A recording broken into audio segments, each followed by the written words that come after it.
All right, now, everybody. Quiet, listen to me. We're going to start a show. Now, some of you people have been with me before. You know it's going to be a tough grind, but we're going to have a show.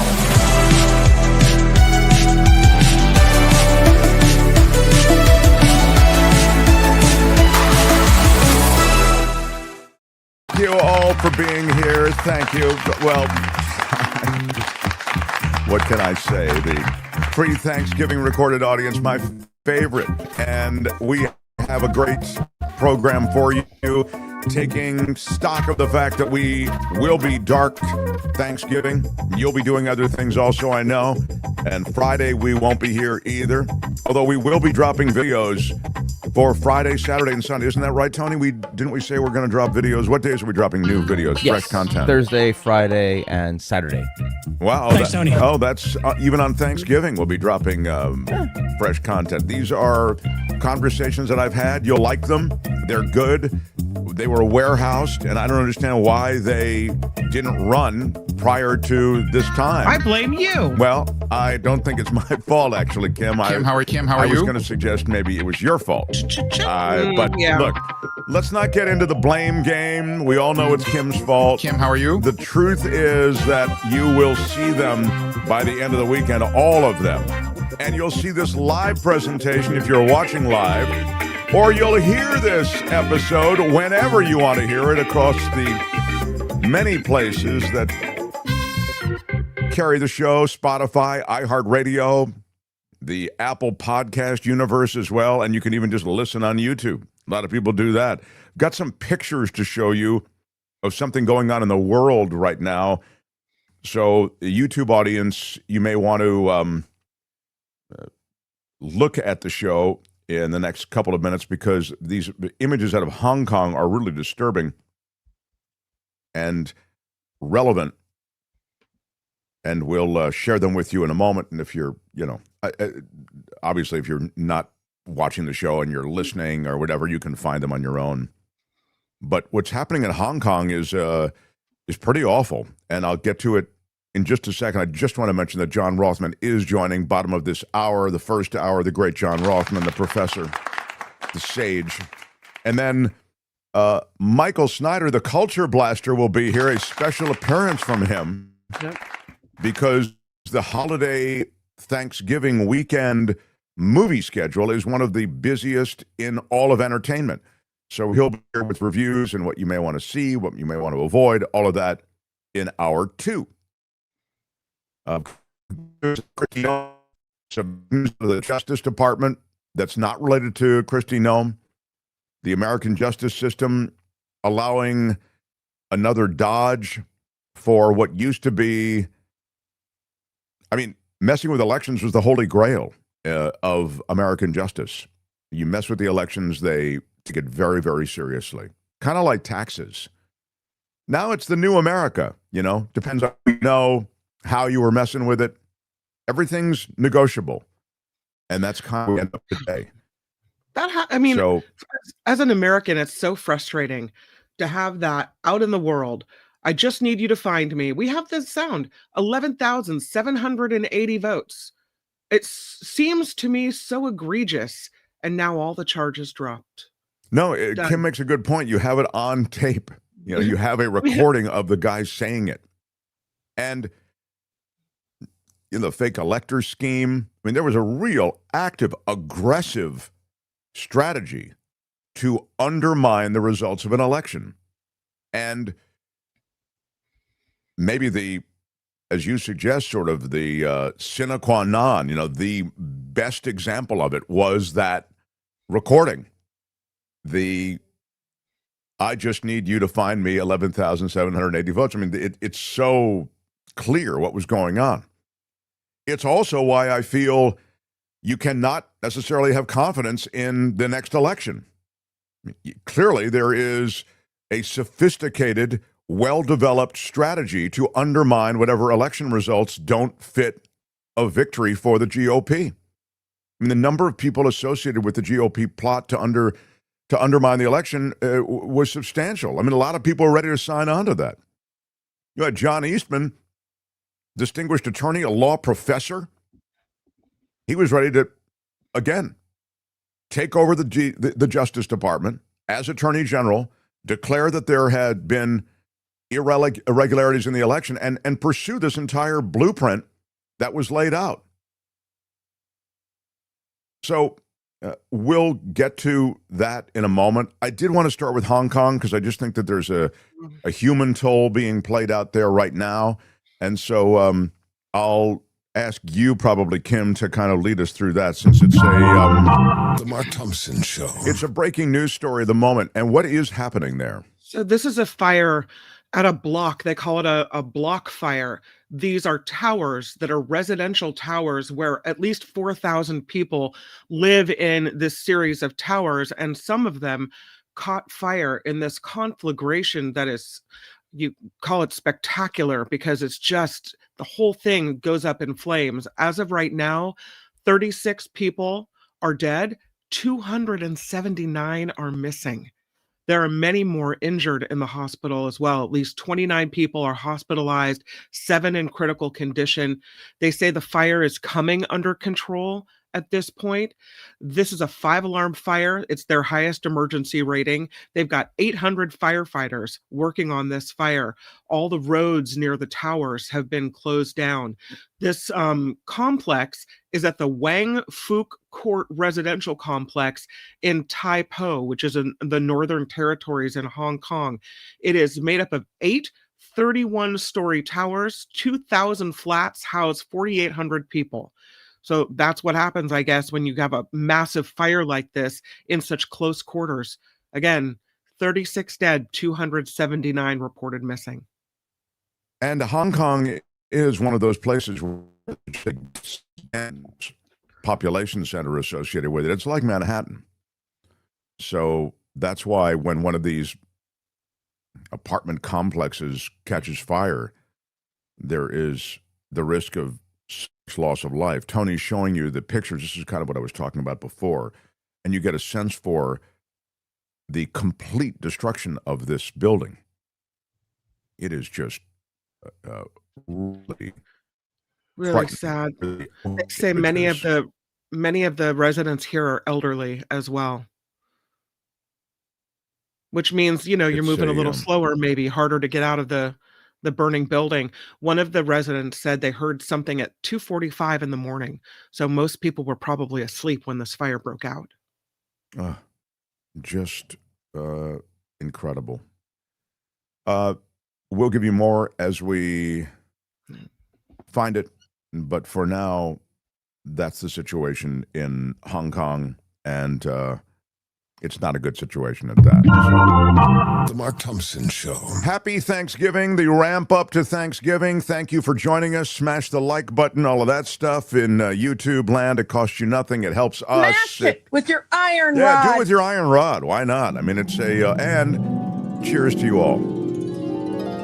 Oh, well, I'll do that. I'm in my Peacefully Resist mug today, which you can get at getmarkmerch.com with our tasteful logo on the backside. And I'm anxious to get into the Thanksgiving weekend. By the way, I got an email chastising me. I've received a lot of positive letters. For not telling you that I, during the last couple of days and even today, will be on KFI radio in Los Angeles. Oh. People get angry when they say, hey, you told me that you said you were going to tell us when you're on the radio, and then you were on the radio and you didn't tell us. You're right. I didn't, and I'm sorry. So it's a very different show. We don't do a lot of politics and news there, but I'm doing the Conway Show 4 to 7 Pacific on iHeartRadio and on KFI Radio in Los Angeles.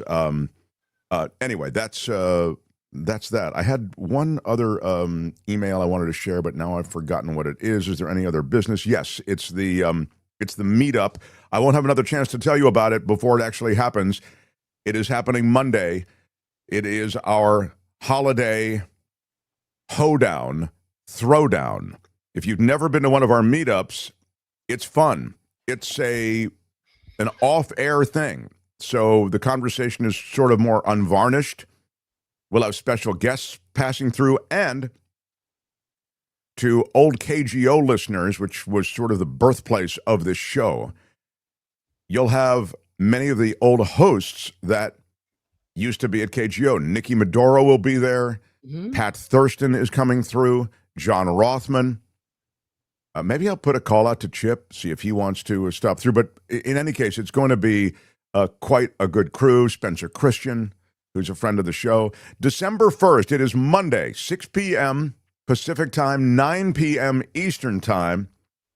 And all of you can do it just this way. Here's how you join the Holiday Hoedown Throwdown. Join 2 hours of hoeing down by locking up a spot, $50 donation via PayPal. Note HH or Hoedown when you make the donation to PayPal. And then just send us an email. Say, hey, I've done it. Made the donation.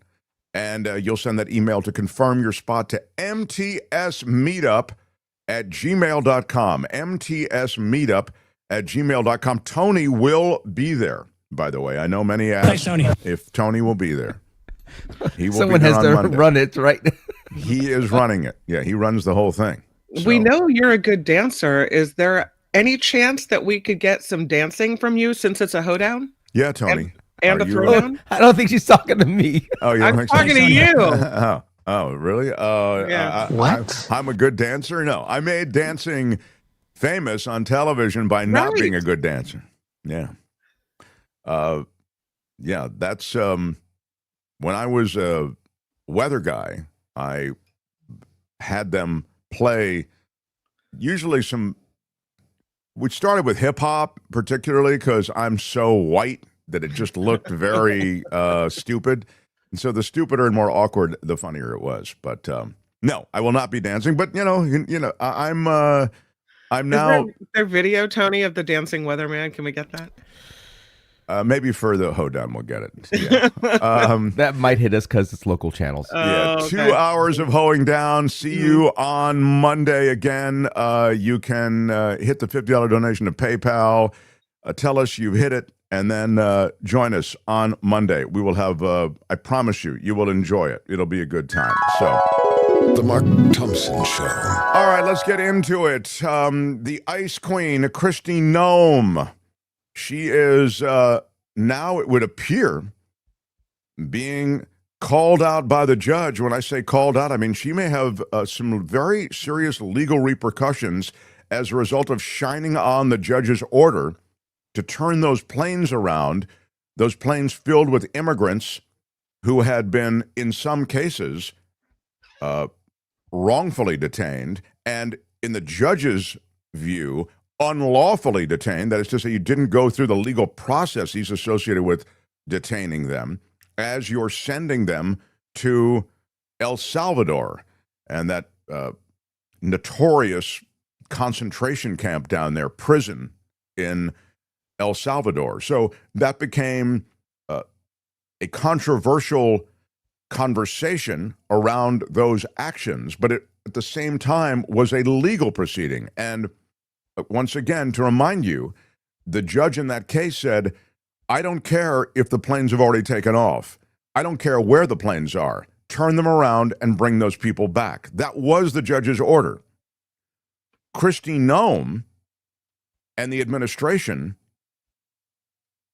just went about sending those people to El Salvador anyway, didn't turn the planes around.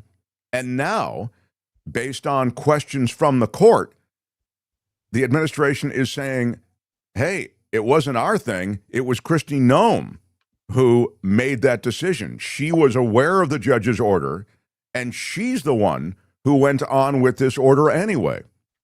Here's the way the news broke today with one of the most laborious anchors you'll ever listen to. You always feel like she can't quite get the copy out, but here she is with the word about the Kristi Noem story. Top story this morning, the Department of Justice has revealed that Homeland Security Secretary Kristi Noem made the final decision not to comply with the federal judge's order earlier this year to stop those deportation flights of alleged Venezuelan gang members under the Alien Enemies Act. According to a court filing, Noem was informed of the judge's orders to turn the flights around last March, but she decided that the detainees had already been removed from the United States so they could continue to be transferred to the notorious Seacourt prison in El Salvador. The disclosure comes as Judge James Boasberg seeks to revive criminal contempt proceedings against Trump administration officials who authorized the flights.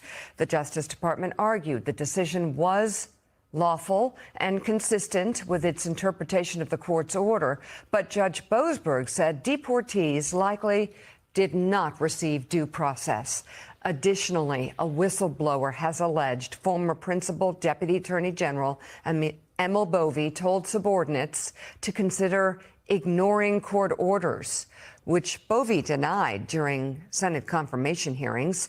Plaintiffs want at least 9 current or former Trump officials to testify in contempt hearings, including Bovee. So, Joe. Yeah, so the question then becomes what happens to her. So, essentially it is, as I was saying, something of a clear case. The administration themselves saying to the court, it was Kristi Noem's decision.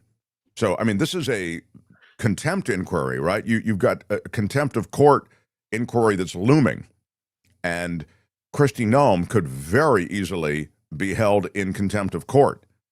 And, she is, in my judgment, and I think of the judgment of many Americans, pursuing a reckless course when it comes to the deportation of so many that are scooped up on the street from courthouses where they have appointments to actually adjudicate their immigration status in this country. They are arrested, detained, and deported.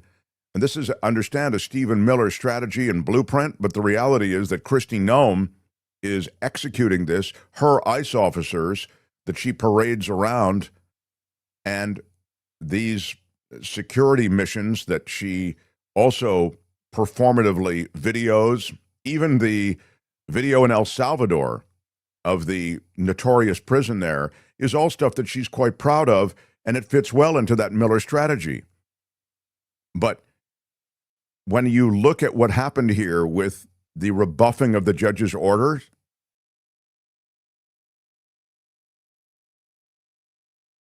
No, you paused, Mark. I don't know what happened there, but I will say I have big questions about this case. I wonder, is it the judge who said, tell us who was responsible for that decision and they legally had to say? Or was it some type of political infighting where all of a sudden they're willing to throw Kristi Noem under the bus? Why did this information come out now? Are you there? Yeah, can you hear me or good. not? I Yeah, don't know. now I can. I'm so sorry. We're having. froze up for By a the way, second. I'll address the interruptions Yeah. in a second. Mhm. Yeah, you're right. There is a question there. Is Noem being thrown under the bus, or exactly what's happening? And I thought in that report, and the reason that we ran that report too, is I thought it appropriately mentioned Emil Bovee, who was saying, he literally used the words, according to the whistleblower, F the court's judgment. F the judge's order. Mhm. And so there really was an F the judge's order attitude and indeed actions associated with the deportation of those people. And, these removal flights, hundreds of Venezuelan men and claim to be members of the gang end up on these flights. And as we know, not all of them were members of the gang. So, but your point or your question is a good one. Yeah. Does it signal the end of Kristi Noem? Is she being thrown under the bus to protect others, et cetera? Right. Yeah. But, the defense of the move was always flimsy. The argument in the court was that the initial order that required them to return them was not binding because it was just an oral order, and the written order couldn't apply to the flights because they were already on their way. But as I mentioned, the judge said, no, you're showing a contempt. This is contempt of court and a willful disregard of my order. That's what he said. So I think somebody's going to have to pay this bill. And it may be Kristi Noem. Now, again, Kristi Noem knows that Donald Trump will pardon her for whatever. There's no price to be paid for any of the grotesque wrongdoing being done by this administration, because Trump will get you a literal get out of jail free card. But nonetheless, it's once again drawing attention to something that I think doesn't play well in the public, and probably in the end, it's a net loss for the administration, and it also, for those of us who care about the truth, it does shed light on what happened, and it doesn't surprise me that Kristi Noem was behind all of this. It's also worth noting that White House Press Secretary Karoline Leavitt's relative was detained by ICE. Do you have anything more on this? I can't get to the story because it's a yes. Yeah, and okay. my first thought was, does she not like this person? Because is she the one that called it in? Because she would turn on a relative. That is true. Yeah, she would definitely. Well enough to do that. She's the kind of person who would turn in Anne Frank's family. That's exactly right. Yeah. I mean, that's her. That's who. Look at how that sour look on her face. Yeah. So this is Karoline Leavitt, her relative detained by ICE. Kind of. She has a nephew, and the nephew's mom, who apparently is Brazilian, was arrested. The nephew's mom has some issues, like has been arrested for assault, this type of thing. It's the mother of Karoline Leavitt's nephew who was taken into custody in Revere, Massachusetts. Her name is Bruna Caroline Ferreira. They call her a, quote, criminal illegal alien from Brazil who overstayed her tourist visa, which expired in June of 1999. She has an arrest on suspicion of battery. The source that the NBC News is quoting here says this woman has never lived with Leavitt's nephew, so she's a biological mom. So we don't know how close she is to Karoline Leavitt or to the family, but she now is at the South Louisiana ICE Processing Center amid proceedings to have her removed from the United States. So Kristi Noem says a spokesperson for Noem says all individuals unlawfully present in the U.S. are subject to deportation. Leavitt's nephew. It's interesting. She was supposedly, according to her attorney, a DACA recipient. So that's a deferred action for childhood arrivals, right? So. She was getting protection under DACA. That's temporary protection. And by the way, she is, and I don't know what she looks like now, but I would say she's among the better looking detainees. So if there's I don't know. I'm just saying, in an administration that only really cares about how people look, I'd say, no, she's Donald Trump. I'm saying you'd probably take a shot at that. That's all I'm saying. Oh, my goodness. She was unable to renew her status after the DACA situation had expired, apparently. And that occurred during Trump's efforts to end the program. So sort of that's what her attorney is arguing has left her in this situation and exposed to deportation. But it's you get the feeling with the Karoline Leavitt's family that this lady is really on the periphery. So she's not necessarily a close relative. The nephew had lived full time with the father since he was born, never lived with the mother, hasn't spoken to her in many years. So, Agreed. And periphery is a ding word. I'll very much agree. So that's the update on two things. One, Kristi Noem being thrown under the bus. What was that? What was that picture of the? Who is that? Who's that, Tony? It's they look like two people at a wedding or something. Not a wedding. They look too casually dressed. That's Karoline Leavitt and her brother. Oh, that's Karoline Leavitt and her brother. So that was her brother's baby mama. Is that who? Yeah, I see. Okay. What he's got going here is a situation. It is something of a situation. All right, good stuff. That's that story. The Mark Thompson Show. Thank you all for being here. Thank you for a super chat from Harry Morgan. Magnum. I know him nothing. Sergeant Schultz said, I get it. I know him nothing. Schultz, what is this prisoner doing in my office? That was my favorite part of Hogans Heros when Werner Klemperer, the guy who played, what was his name? Well, you guys don't even remember Clink? Hogans Heros. Clink, thank you. Clink. I Werner remember. Klemperer, who was the son of a really famous conductor. Anyway, I always loved it when he'd walk into his office and there's, Hogan, and when he would always turn to Schultz, what is this prisoner doing in my office? I don't know why I love that part. It's just so great. There he was, Werner Klemperer, right? Look him up. I mean, it's an amazing story. Actually, one of the stories of Hogan's Heroes that I really enjoyed also, Google it, is that all of these guys, and that's Sergeant Schultz and all those guys who played it, and this will mean nothing to you younger boys and girls, but most people who are watching the show probably know this reference. They were all fleeing Nazi Germany and Nazi Europe. So it's a remarkable thing that they played Nazis in this show. And it was clearly deliberate, I think, to have these guys who played Nazis be those who had come to America to flee Nazi oppression. So Werner Klemperer there, and I don't remember what Schultz's name was in real life. And you can go on, LeBeau, all of them. I mean, they were, he was fleeing the Vichy government in World War II. I mean, it was a remarkable thing that they all ended up. John Banner is his name. John Banner. Mm-hmm. Colonel Klink, played by Werner Klemperer, was portrayed as an untalented violinist, while Klemperer himself was actually a skilled musician who could play both the violin and piano. That is great knowledge. Be aware.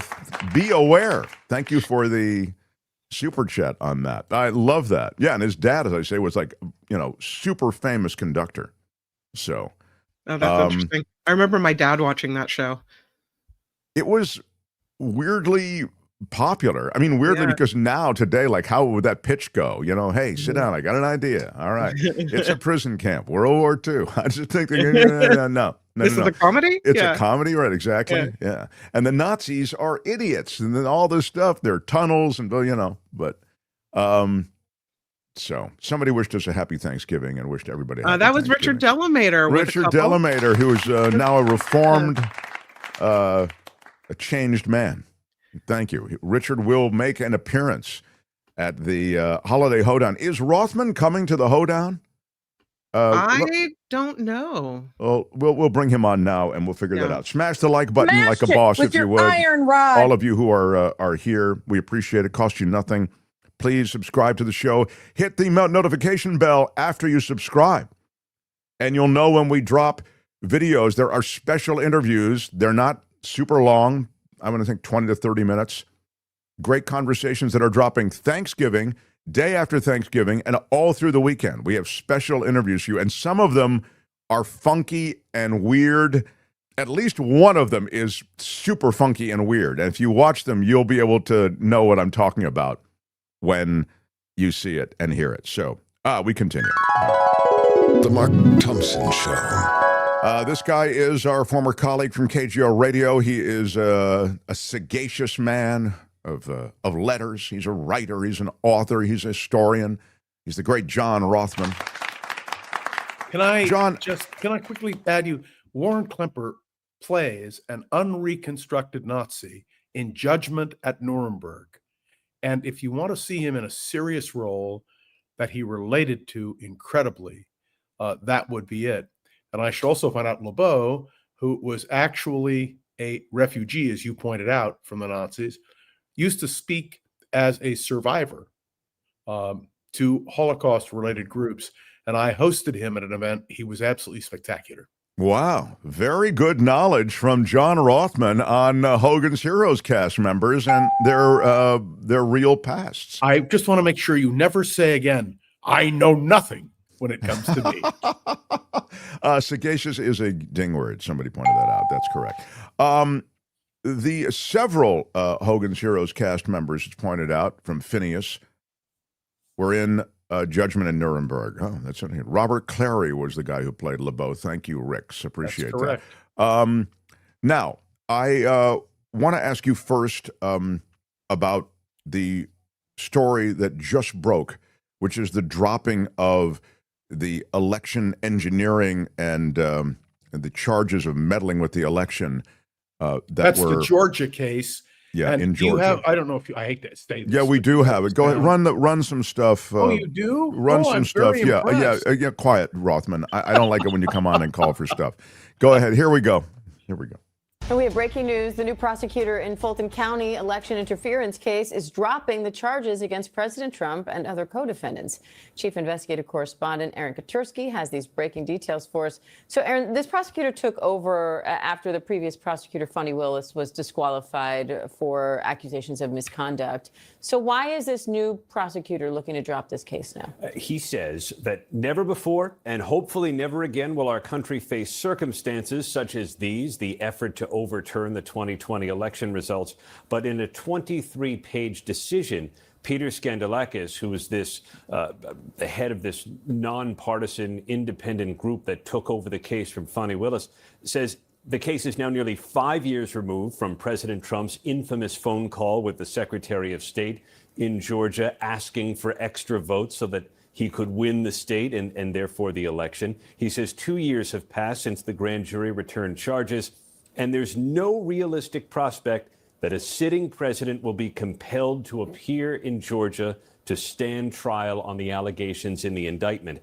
And so he concludes, he says in his professional judgment, that the citizens of Georgia are not served by pursuing this case in full for what he says could be another 5 to 10 years. So let's talk about that, John. I mean, it is true. You couldn't get Trump to testify. You couldn't pursue this case in any kind of meaningful way. And so the Trump case is dropped in Georgia.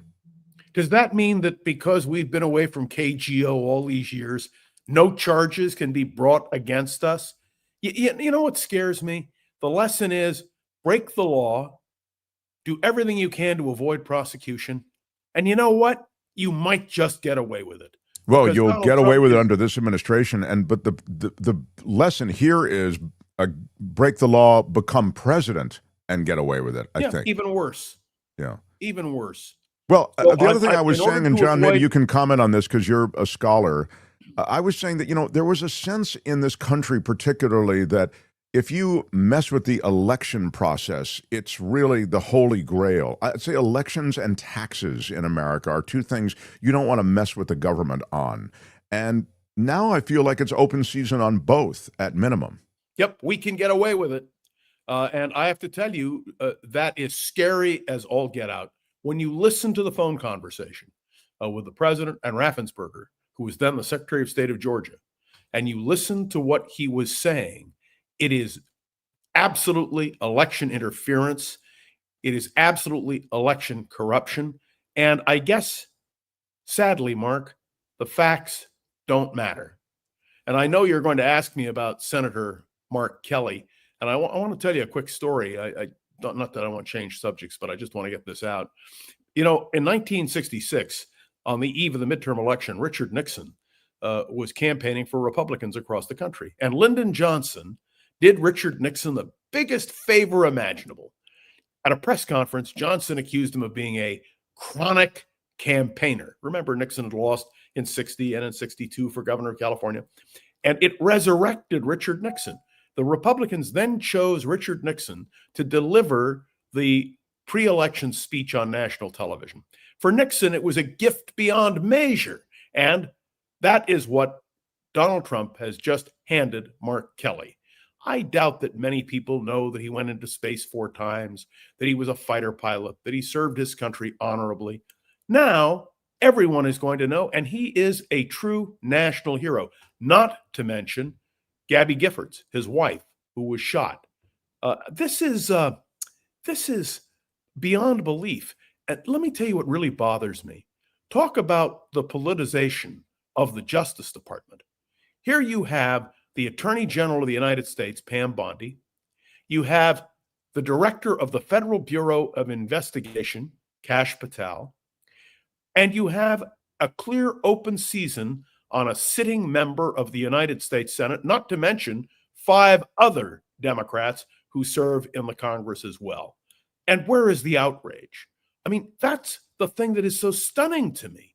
But this, I believe, will, if you'll pardon a very bad pun, because he was an astronaut, this could launch Mark Kelly into the outer space of a presidential campaign with great name recognition. What Johnson did to Nixon, Trump has done to Mark Kelly. It's funny, I was watching him last night on Jimmy Kimmel's show, and I had the same thought that you've just articulated, which is, wow, here's a guy who might have toiled in the shadows to get any kind of momentum politically, and now Trump has just supercharged his visibility. Did you hear what Mark Kelly said last night? I just want to quote it. If this is meant to intimidate me and other members of Congress from doing our job and holding this administration accountable, it will not work. And I think those are the kinds of words, fighting words, which need to be heard. You kind of segued in, this is the thing you do, Rothmann, to the Kelly thing, and we've kind of gotten into a conversation without really setting the stage as to why he was there and why he became controversial. You're describing his situation now, but it's the result of a video that was put out where he and a handful of other high-profile legislators just sent a message to the military via this video. All either military veterans or CIA veterans or veterans of service to this country. Right. And what did they say, sir?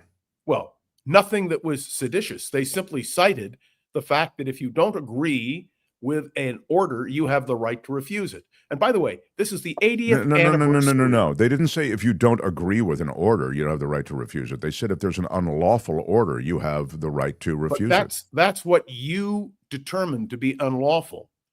Troops, especially uniformed commanders, do have specific obligations to reject orders that are unlawful if they make that determination. And as we were talking about the Nazis and so forth. Remember, the Nuremberg trials began 80 years ago, exactly 80 years ago.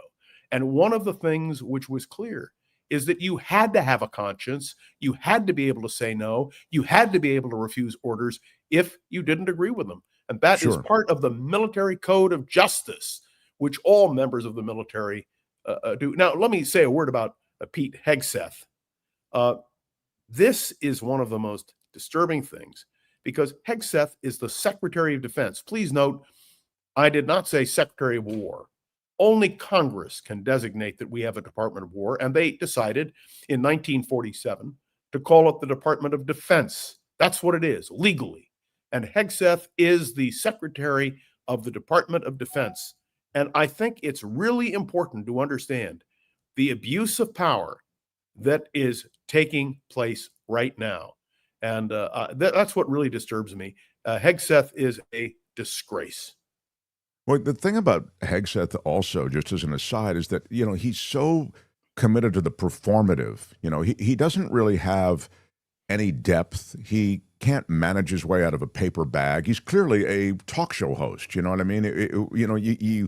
You have a Wait guy. A minute, I resent that. You run an organization, the biggest in Washington and the biggest in America, Pentagon, with military bases and military employees all over the world. And this guy is an utter incompetent. He's lighter than air. So, he goes to his makeup room that he's had put there at the Pentagon, and he does his talkbacks. He's always available to the press. He's shot videos. They just like Kristi Noem has. There's the theater of government that is going on there. But then he declares orders. He brings in all the admirals and generals from around the world to, tell them we're going to start doing push-ups around here. I mean, there's an absolute incompetence, and I think you use that same word when it comes to Pete Hegseth. But there's also I don't mean just to disparage him on the issue of competence, there's also a real danger here, because he's ready to back up Donald Trump in any way necessary. And I include this Venezuelan move. Trump is making these moves off the coast of Venezuela, and Hegseth is signed on all the way for that. It's just appalling. Let me just And by the way, an admiral resigned over that, as you know, John. That's right. Who had just been appointed to the job and was specially trained for it. Let me be clear. When Hegseth says, and I'm quoting, Kelly's conduct brings discredit upon the armed forces and will be addressed appropriately. What he's talking about is either bringing him back into the service so he can be court-martialed, or taking his pension, which he earned, and reducing it. What is happening now is abominable. in every way. And may I say, it wouldn't matter to me whether this was a Democrat or a Republican who was president of the United States. Somebody who pulled this kind of shenanigans deserves criticism. Now, did you hear Speaker Johnson, who was defending this action? The Speaker of the House of Representatives. Of course, I expect nothing else from the man who is clearly the worst speaker in the history of our country. But this is a disgrace on every level. Yeah, Johnson will just back anything. And we put up together a mashup, it may be last week, I forget when it was, where we just show him flip-flopping on everything, the Epstein files, there's no there's nothing to see. We're not going to, everything, bringing in the newly elected House member, why there had been a delay on that, why the government being closed is the Democrats' fault. I mean, he flips and follows whatever the hymnal dictates. And so Johnson is a true supplicant, and when it comes to Trump and his relationship. Let me just point out, if you can have a United States senator subject to discipline at the behest of the President of the United States, Secretary of Defense acting, that it destroys the core principle of legislative independence. It destroys the idea of separation of powers. And clearly, this administration has no respect for any of that. And that, I tell you, Mark, it's profoundly disturbing, particularly as we approach Thanksgiving, where we give thanks for all the bounty we have in this country. And when you stop and you think about what this administration has done and continues to do, I haven't had a chance to talk to you since the Comey case was dismissed. But you understand, and I understand, that this administration is going to try to come back and bring it again. And so when you opened today with a question of what happened in Georgia, what disturbs me is, we have a term for it, the arrogance of power.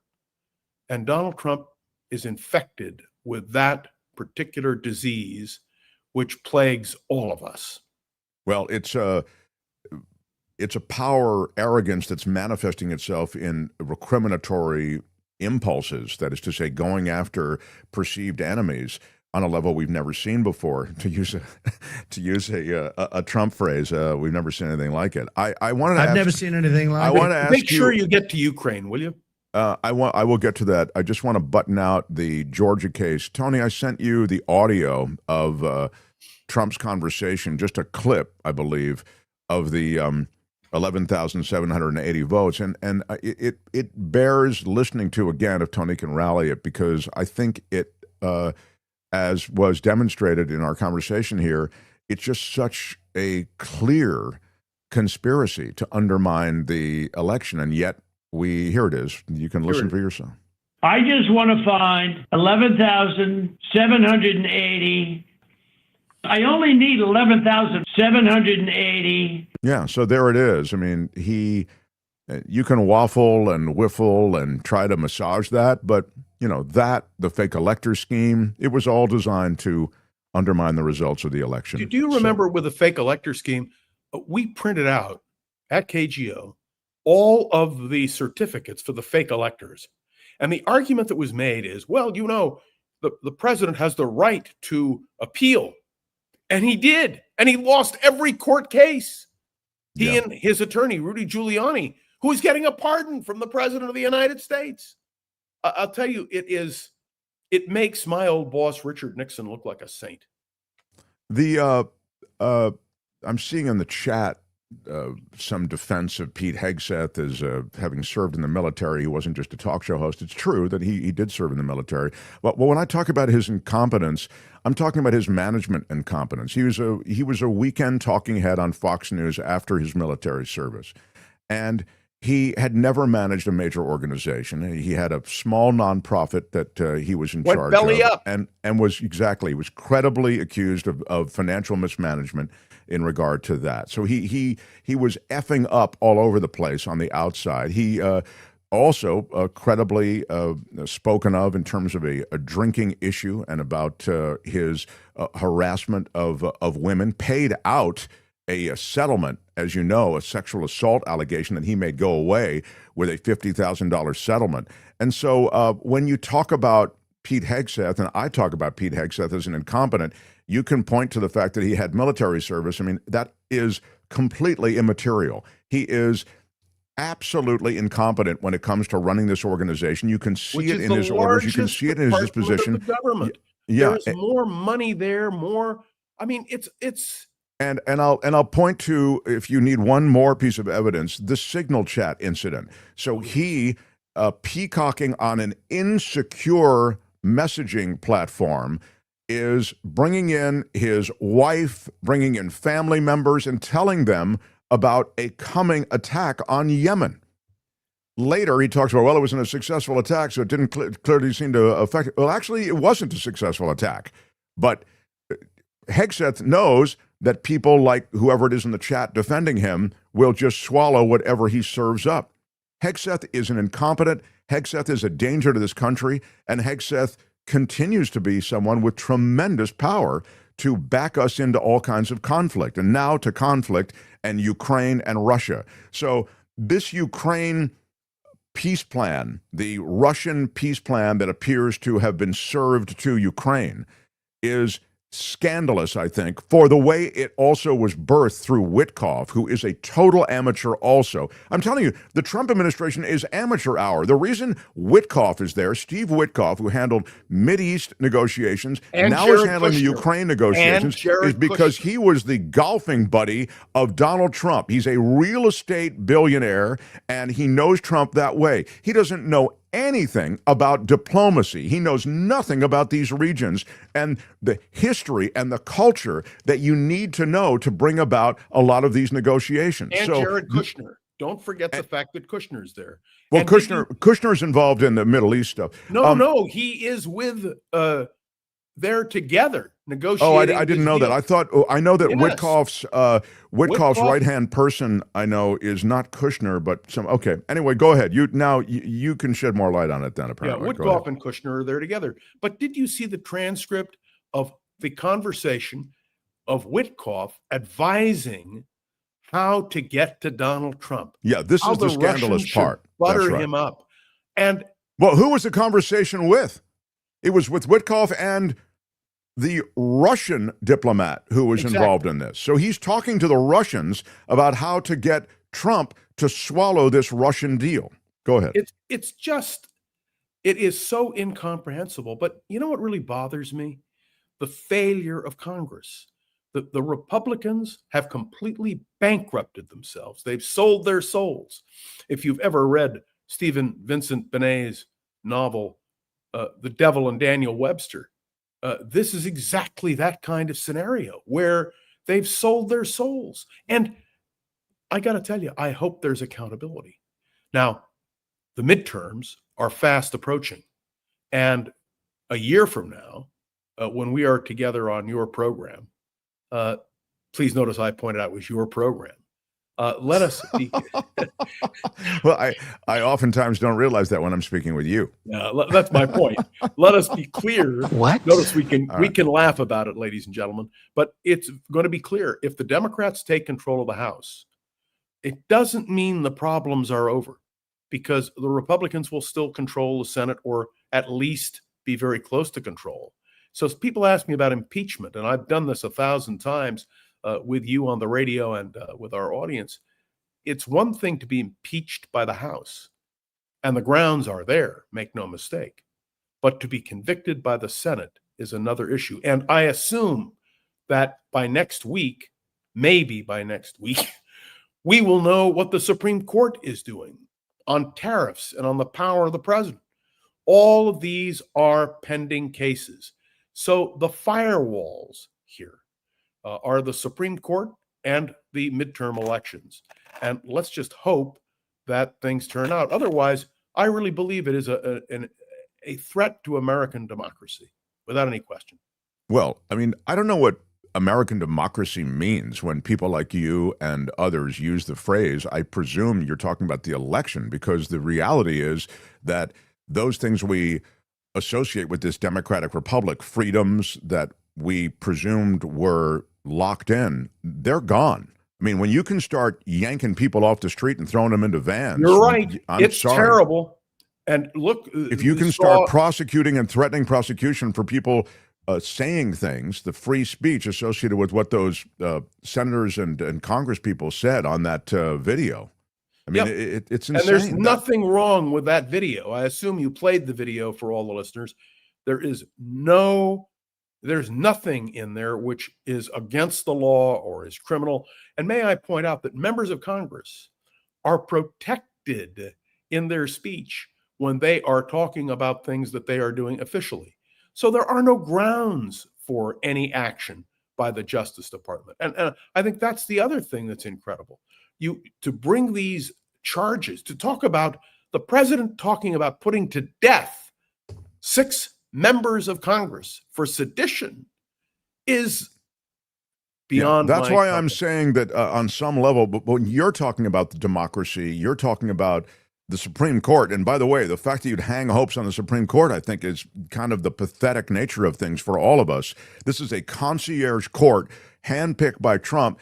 They do show signs that they might not go with him on everything. Some of his stuff is so outrageous. The tariff thing might fall into that category. Although I think they're still very capable of siding with him on the tariffs. But that said, I think you're down to elections because and the voter suppression game is on big time, as you know, in many states.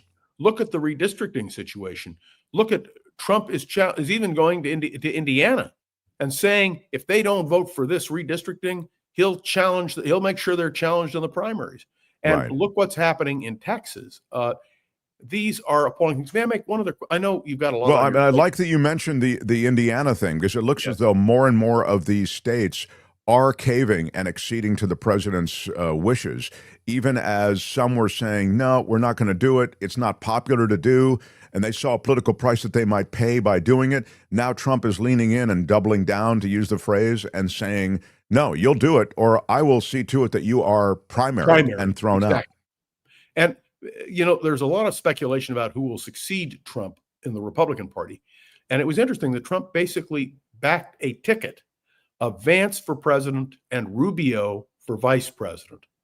I found that fascinating. And that what's fascinating about that is what, John? What's fascinating about that? I have what's. You want me to tell you what's fascinating about that? They hate each other. It's your show. They hate each other. I'll say it a third time. Rubio and J.D. Vance, there is a struggle for power in the White House between J.D. Vance and Marco Rubio. And so the idea that you put them on the same ticket, you probably can tell me in history, where I think Kennedy and Johnson weren't really super fond of each other. And Reagan and Bush. Yeah. So maybe there's precedent for it. Yeah. This is a real possibility. Although I keep thinking that what will happen is that Donald Trump Jr. would be the obvious choice for vice president, to have a Trump on the ticket again. And that may sound silly, but a lot of people in Washington, my friends, are talking about a Vance ticket for president with Donald Trump Jr. for vice president. And remember, they're close personal friends. Donald Trump Jr. was selected or helped to select Vance to be the vice presidential nominee. He was his biggest enthusiast instead of Marco Rubio. Well, Dom Jr. has time. He won't need to worry about the mobile phone Trump service, right, Tony? That's done. Yeah, the mobile phone service for the Trump family had launched. They'd hoped to have it launched in August. Looks like it's going belly up. But did you? Well, I don't know if you talked about the Bitcoin business and the Trump losses. Trump on his Bitcoin operation lost more than $1 billion, according to the reports I read. Yeah, but those are paper losses. They mean nothing. He's got the Bitcoin business and the World Financial, the platform on which a lot of this Bitcoin and crypto is traded. They make money whether or not the coins gain value or lose value, as you know, with every transaction, the same way it is Charles Schwab or E-Trade or any of these things. You're the platform on which there is trading, so you get a little piece of the action, and he's doing that. This is the other Trump kids and Trump family endeavor. He's doing it with who? The other partner is the Witkoff son. So really, Steve that's Witkoff's an amazing revelation. Don't you think a congressional investigation of this corruption should be undertaken? I mean, the idea that you could worry about Hunter Biden, this makes Hunter Biden look like a day at the beach. I mean, this is ridiculous. The kind of deals that are being crafted now with the Saudis for Trump hotels and Trump resorts across Saudi Arabia, with the Qataris as well. Yeah. They're talking about a tower in Jeddah. I mean, it is such an abomination and in complete violation of all the ethical codes. But again, this is the same crew that, wanted to burn Hunter Biden at the stake. So it's just wild that they are up to their asses in what are conflicts of interest. I mean, and in a real pay to play. I mean, everything is transactional. So you watch the deals being made, and I would include Ukraine and Russia in this. I mean, yes, among the things that Witkoff, I'm sure, indicated was, flatter the president. He talked about ingratiating yourself to the president this way, and this is in a leaked conversation. And then those transactions that are implicit, as we know, the Trump family's always been wanting to have an outpost in Moscow, have a Trump tower in Moscow, and that I wouldn't be at all surprised to see on the table to get this thing across the finish line. What's very interesting to me when it comes to Ukraine, and I didn't know this, but the Ukrainian constitution requires that not only the president sign off, but the parliament has to sign off, and a referendum by the Ukrainian people before any deal can be cut. This is a key thing that John is saying, because you can say, and this was said yesterday, we talked about it, that and Zelensky under a lot of pressure from the Americans to take this deal, even though it's a stink deal. But Zelensky saying, we're open to this. I think we could work out some final details. But as John has just noted, their parliament has to approve it, and they likely will not. Well, that's the thing. This is such a fraud. Can you imagine Donald Trump still blames Ukraine for the war? He has not even conceded that this is Putin's war. And the idea that Putin is going to get away with this, the one interesting thing here are the European allies, because our European allies are very upset about this deal and are making their concerns public. Zelensky, you will recall, was supposed to fly to Washington today, and he didn't come. And the reason is because there is no agreement. And even if there is an agreement, have you heard any word from Moscow about anything they would agree to? Of course not. Not a peep. And this is, again, Trump is talking about sending Witkoff to talk with Putin. And all I can tell you is, if this appeasement of Putin is able to go into effect, it will make the Munich Agreement of 1938 look like child's play. It is beyond description. And friends of mine who are Ukrainian believe that Trump would sell them down the river in an instant. And you know what he gets in return for that? He thinks the Nobel Peace Prize. Well, I mean, it's nuts. That's a joke. That's a joke. Of course. Someone saying in the chat that that Moscow has said no to the deal. I don't know if they've said it. I haven't heard that today, and I've been watching the news. Yeah, I had a problem getting my connection for your show. Thanks to Kim McAllister for making sure I got it, because I normally come in early and I didn't have it. But if that's happened, it has not happened since the last major news story. The big news out of the Ukraine-Russia thing was the Witkoff leak. I didn't want to let you attacks. By the way, are you covering the attacks that are taking place on Kiev and on Ukraine in general? Yeah, I mentioned it yesterday in relation to how dare you? Are you covering? Why does he ask questions like this? Who is? I mean, do you know who I am? I'm kind of a big deal. You don't really get it, John. You still, even though you're here every week, don't get who I am. And it's just, and you know what? Thank you for bringing that up, because I'm going to wrap this up. I'm outraged by it, and they're lucky Albert's not here, because he would really be angry about it. And Tony is far more kicked back about everything. Thanks, Tony. Wait, yeah. Before you shut me down. Yes. This is what you call arbitrary action by the host. Yes. First of all, I want to wish everybody a happy Thanksgiving, and especially you, Mark. You do such a great job. And I hope all of you will support the Mark Thompson program. Well, maybe we do have more time now for Brother Rothmann. I didn't realize he was going to segue into some positive stuff. Yeah.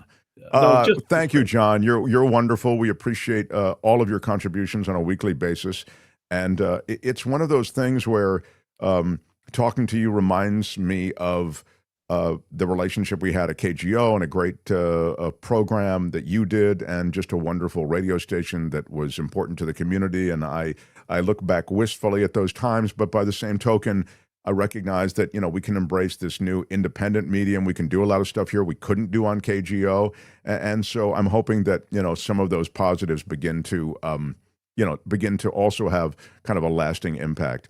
Happy Thanksgiving to you, John, and to your family, says Vilma Devlin. It's always a pleasure to talk turkey with you. Oh, my God. And if people listen, they'll become abreast of everything going on in the world.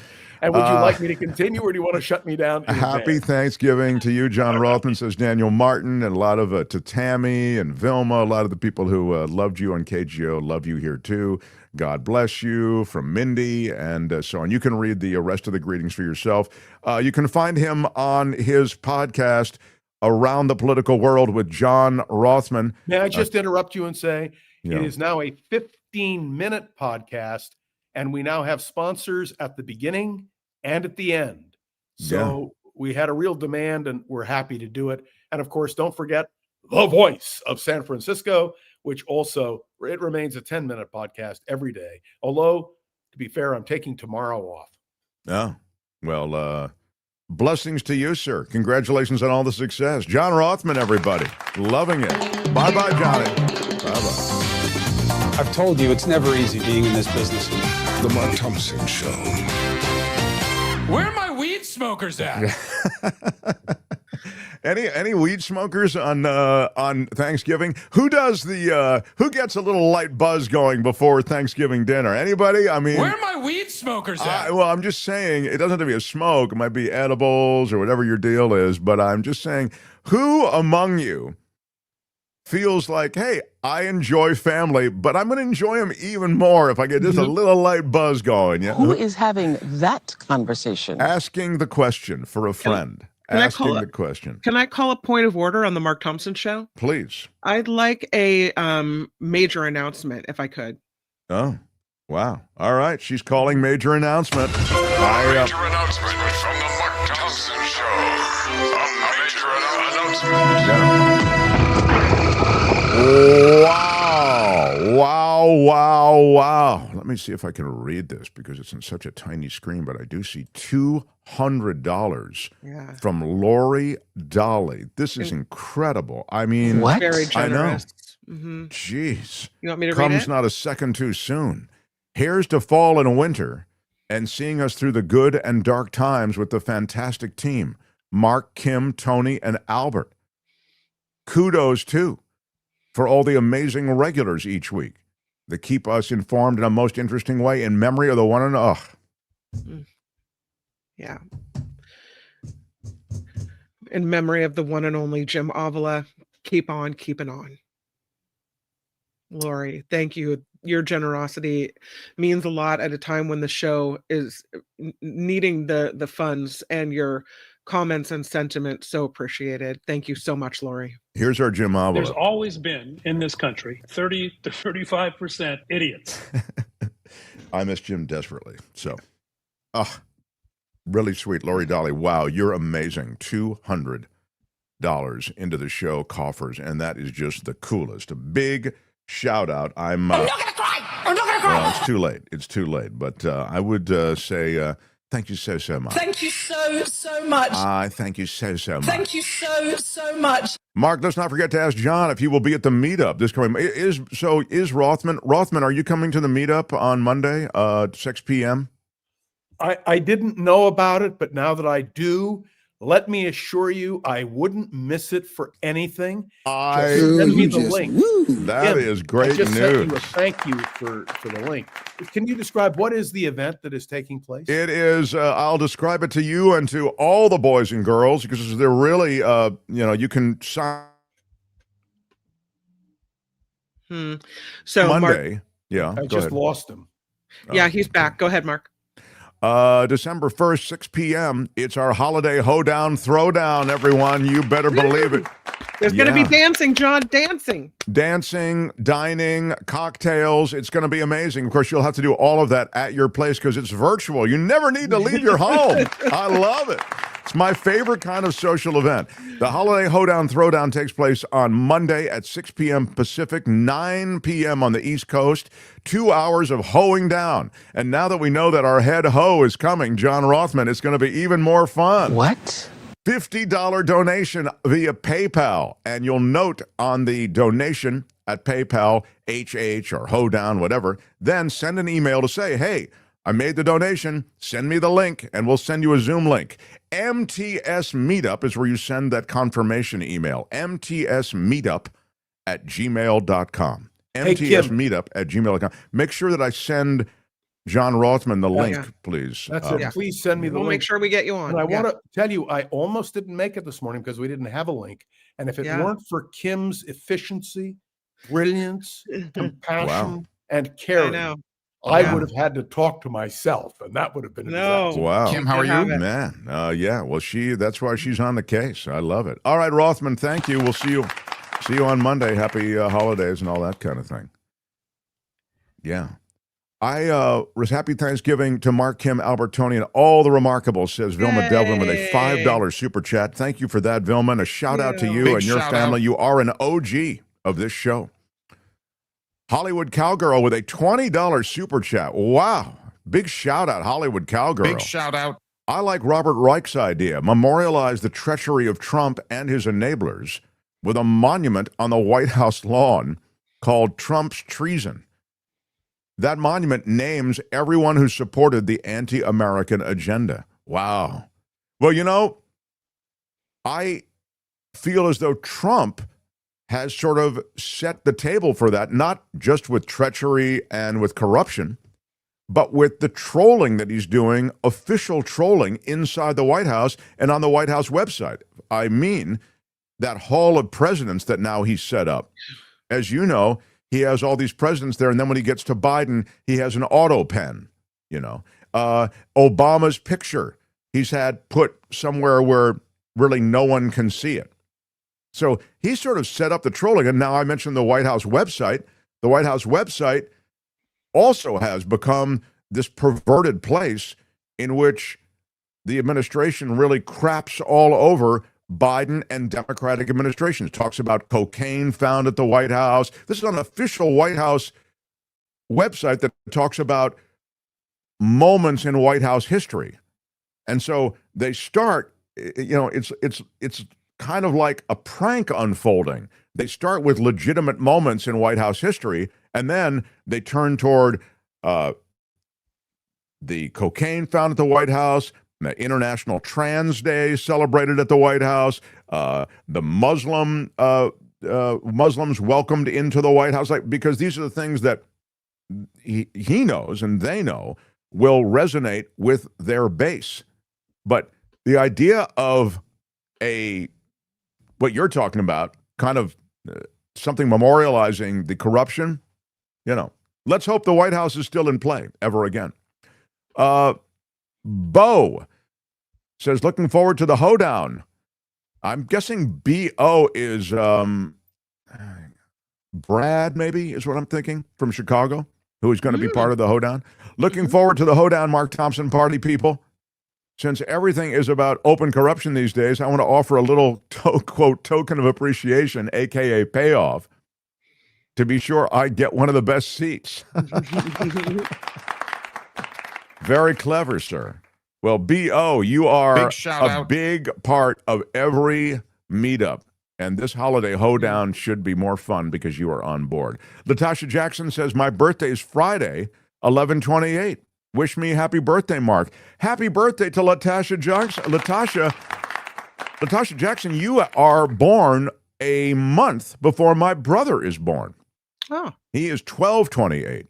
And I, as you know, because I'm sure it's circled on all the remarkable calendars, I am the day after Christmas, so I'm 2 days before you, a month later. So I'm 12/26. You're 11/28. Wow. Pretty great. Happy birthday. Happy birthday. Big shout out to Latasha Jackson, isn't it? Yeah. Yeah. Latasha Jackson, bravo. You deserve all our love. I'll leave the Mark Thompson show when I'm dead and not before, says, who is that? PNE? Yeah. PNE. You know, we need a little more PNE in this show. The kind of fealty that Donald Trump gets from all of his followers. Yeah. Phineas is a Capricorn also. Wow, that's pretty cool. We're all joined in one way or another. But that was a pretty cool announcement, and thank you again, Lori. Very, very cool. I'm humbled and so touched by your support of the show, as I am from the support of everyone on the show. So, some breaking news. How about? Yeah, please. I have 1 second. The Mark Thompson Show. Breaking news now from Kim. Yeah, 2 National Guard members have been shot in Washington, D.C., according to the Department of Homeland Security. It happened about 2 blocks from the White House. The D.C., or just blocks from, I shouldn't say 2. The D.C. police said the suspect is in custody. The White House reportedly on lockdown. Press Secretary Karoline Leavitt said President Trump is in Florida and he has been briefed. Earlier this month, a federal judge ruled the deployment of the Guard in D.C. was unlawful. And again, 2 National Guard members reportedly shot in Washington, D.C., according to the Department of Homeland Security. Yeah, this is sadly the face of, I mean, I don't know much about this yet, but I'd argue just in general that the specter of political violence has been really amplified because of the kind of atmosphere created from the top down. Mm-hmm. So, but this is scary. So, thanks for that, Kim. Thank you very much.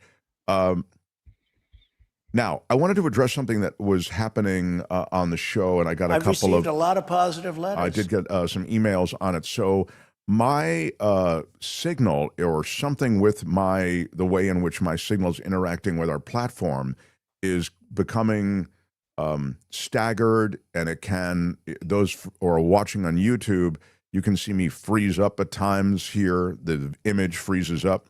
And then even yesterday with Debbie K. Johnson, it dropped out a couple of times, at least a couple of times. And then I tried rejoining on different browser platforms, and that didn't seem to matter either. And so we were talking about the internet service, and we were talking about problems with the internet service, and I was talking about limitations with the internet service, all of which I think are contemporary issues. But I wanted to be clear, just because so many of you have been great and you send me these long, many of you have backgrounds in IT, and you have all of these suggestions as to, how you can try a different internet service, and you should try this and that.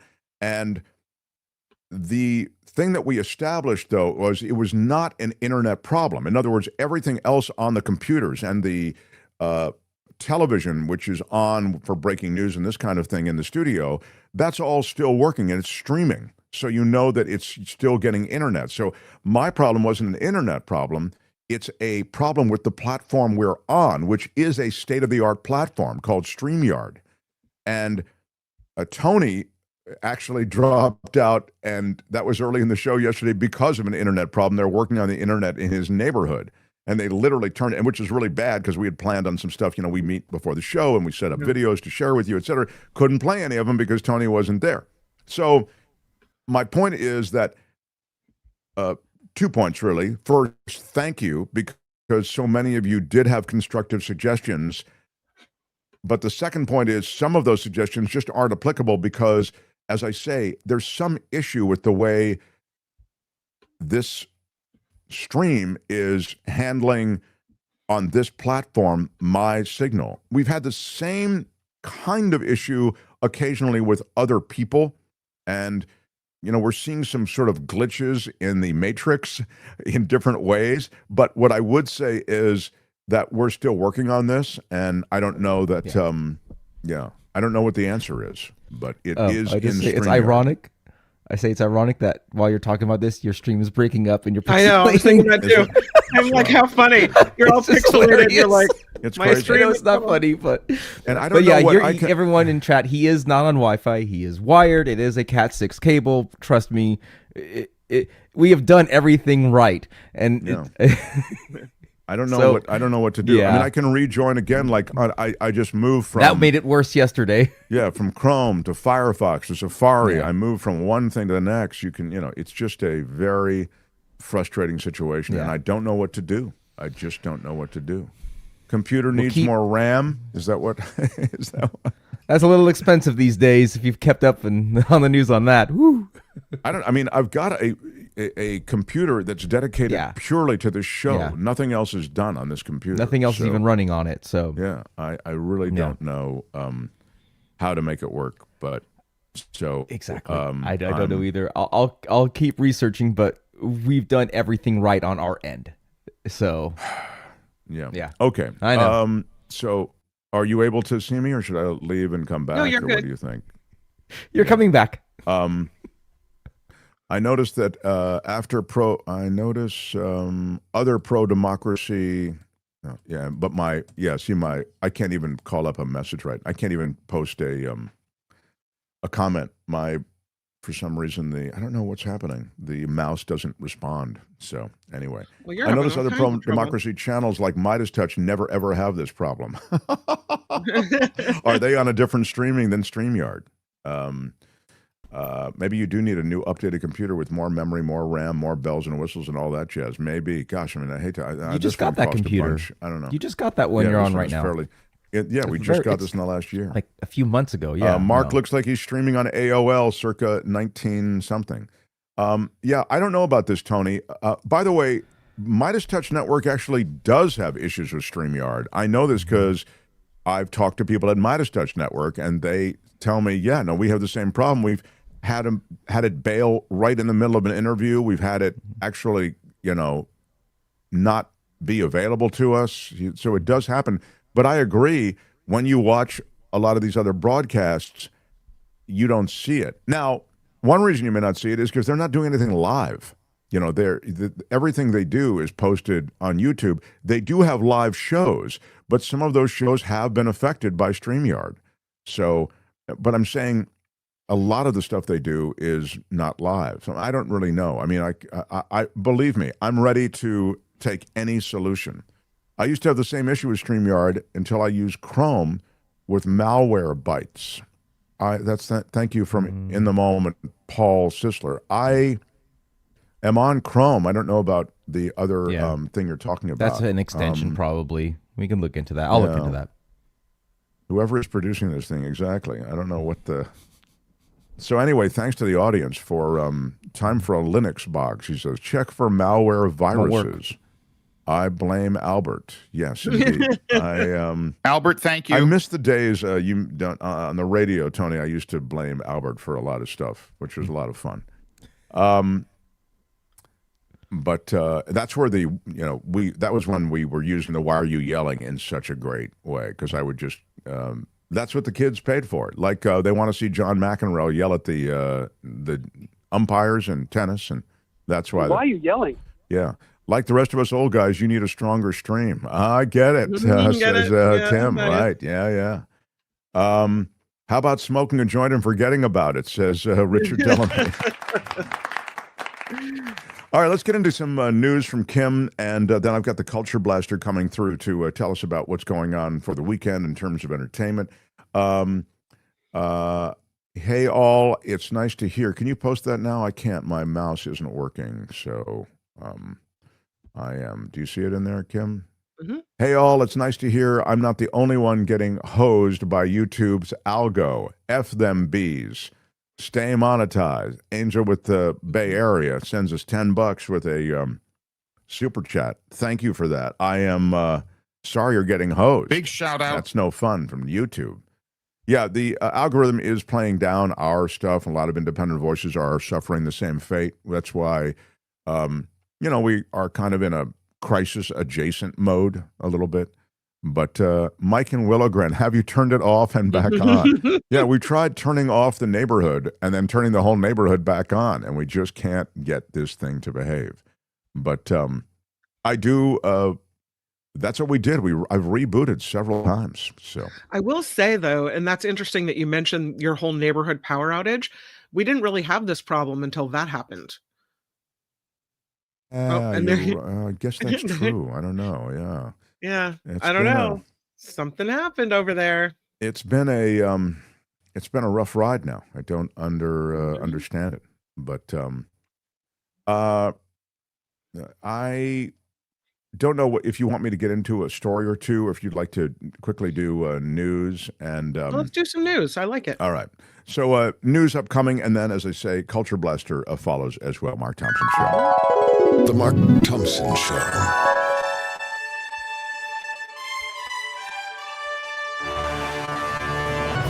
On the Mark Thompson Show, I'm Kim McAllister. This report, sponsored by the incredible CoachellaValleyCoffee.com, will tell you about their holiday blend now on the website in just a moment. Again, repeating the breaking news, 2 National Guard members shot in Washington, D.C., according to the Department of Homeland Security, happening just blocks from the White House. D.C. police say a suspect is in custody. The White House reportedly on lockdown, but President Trump is in Florida. The 2020 Georgia election interference case against President Trump dropped. Today, a judge granted a motion by the new prosecutor to drop the case that accused Trump and others of attempting to overturn the election results. In a statement, Trump's legal team said the political persecution of President Trump by disqualified Fulton County DA Fani Willis is over.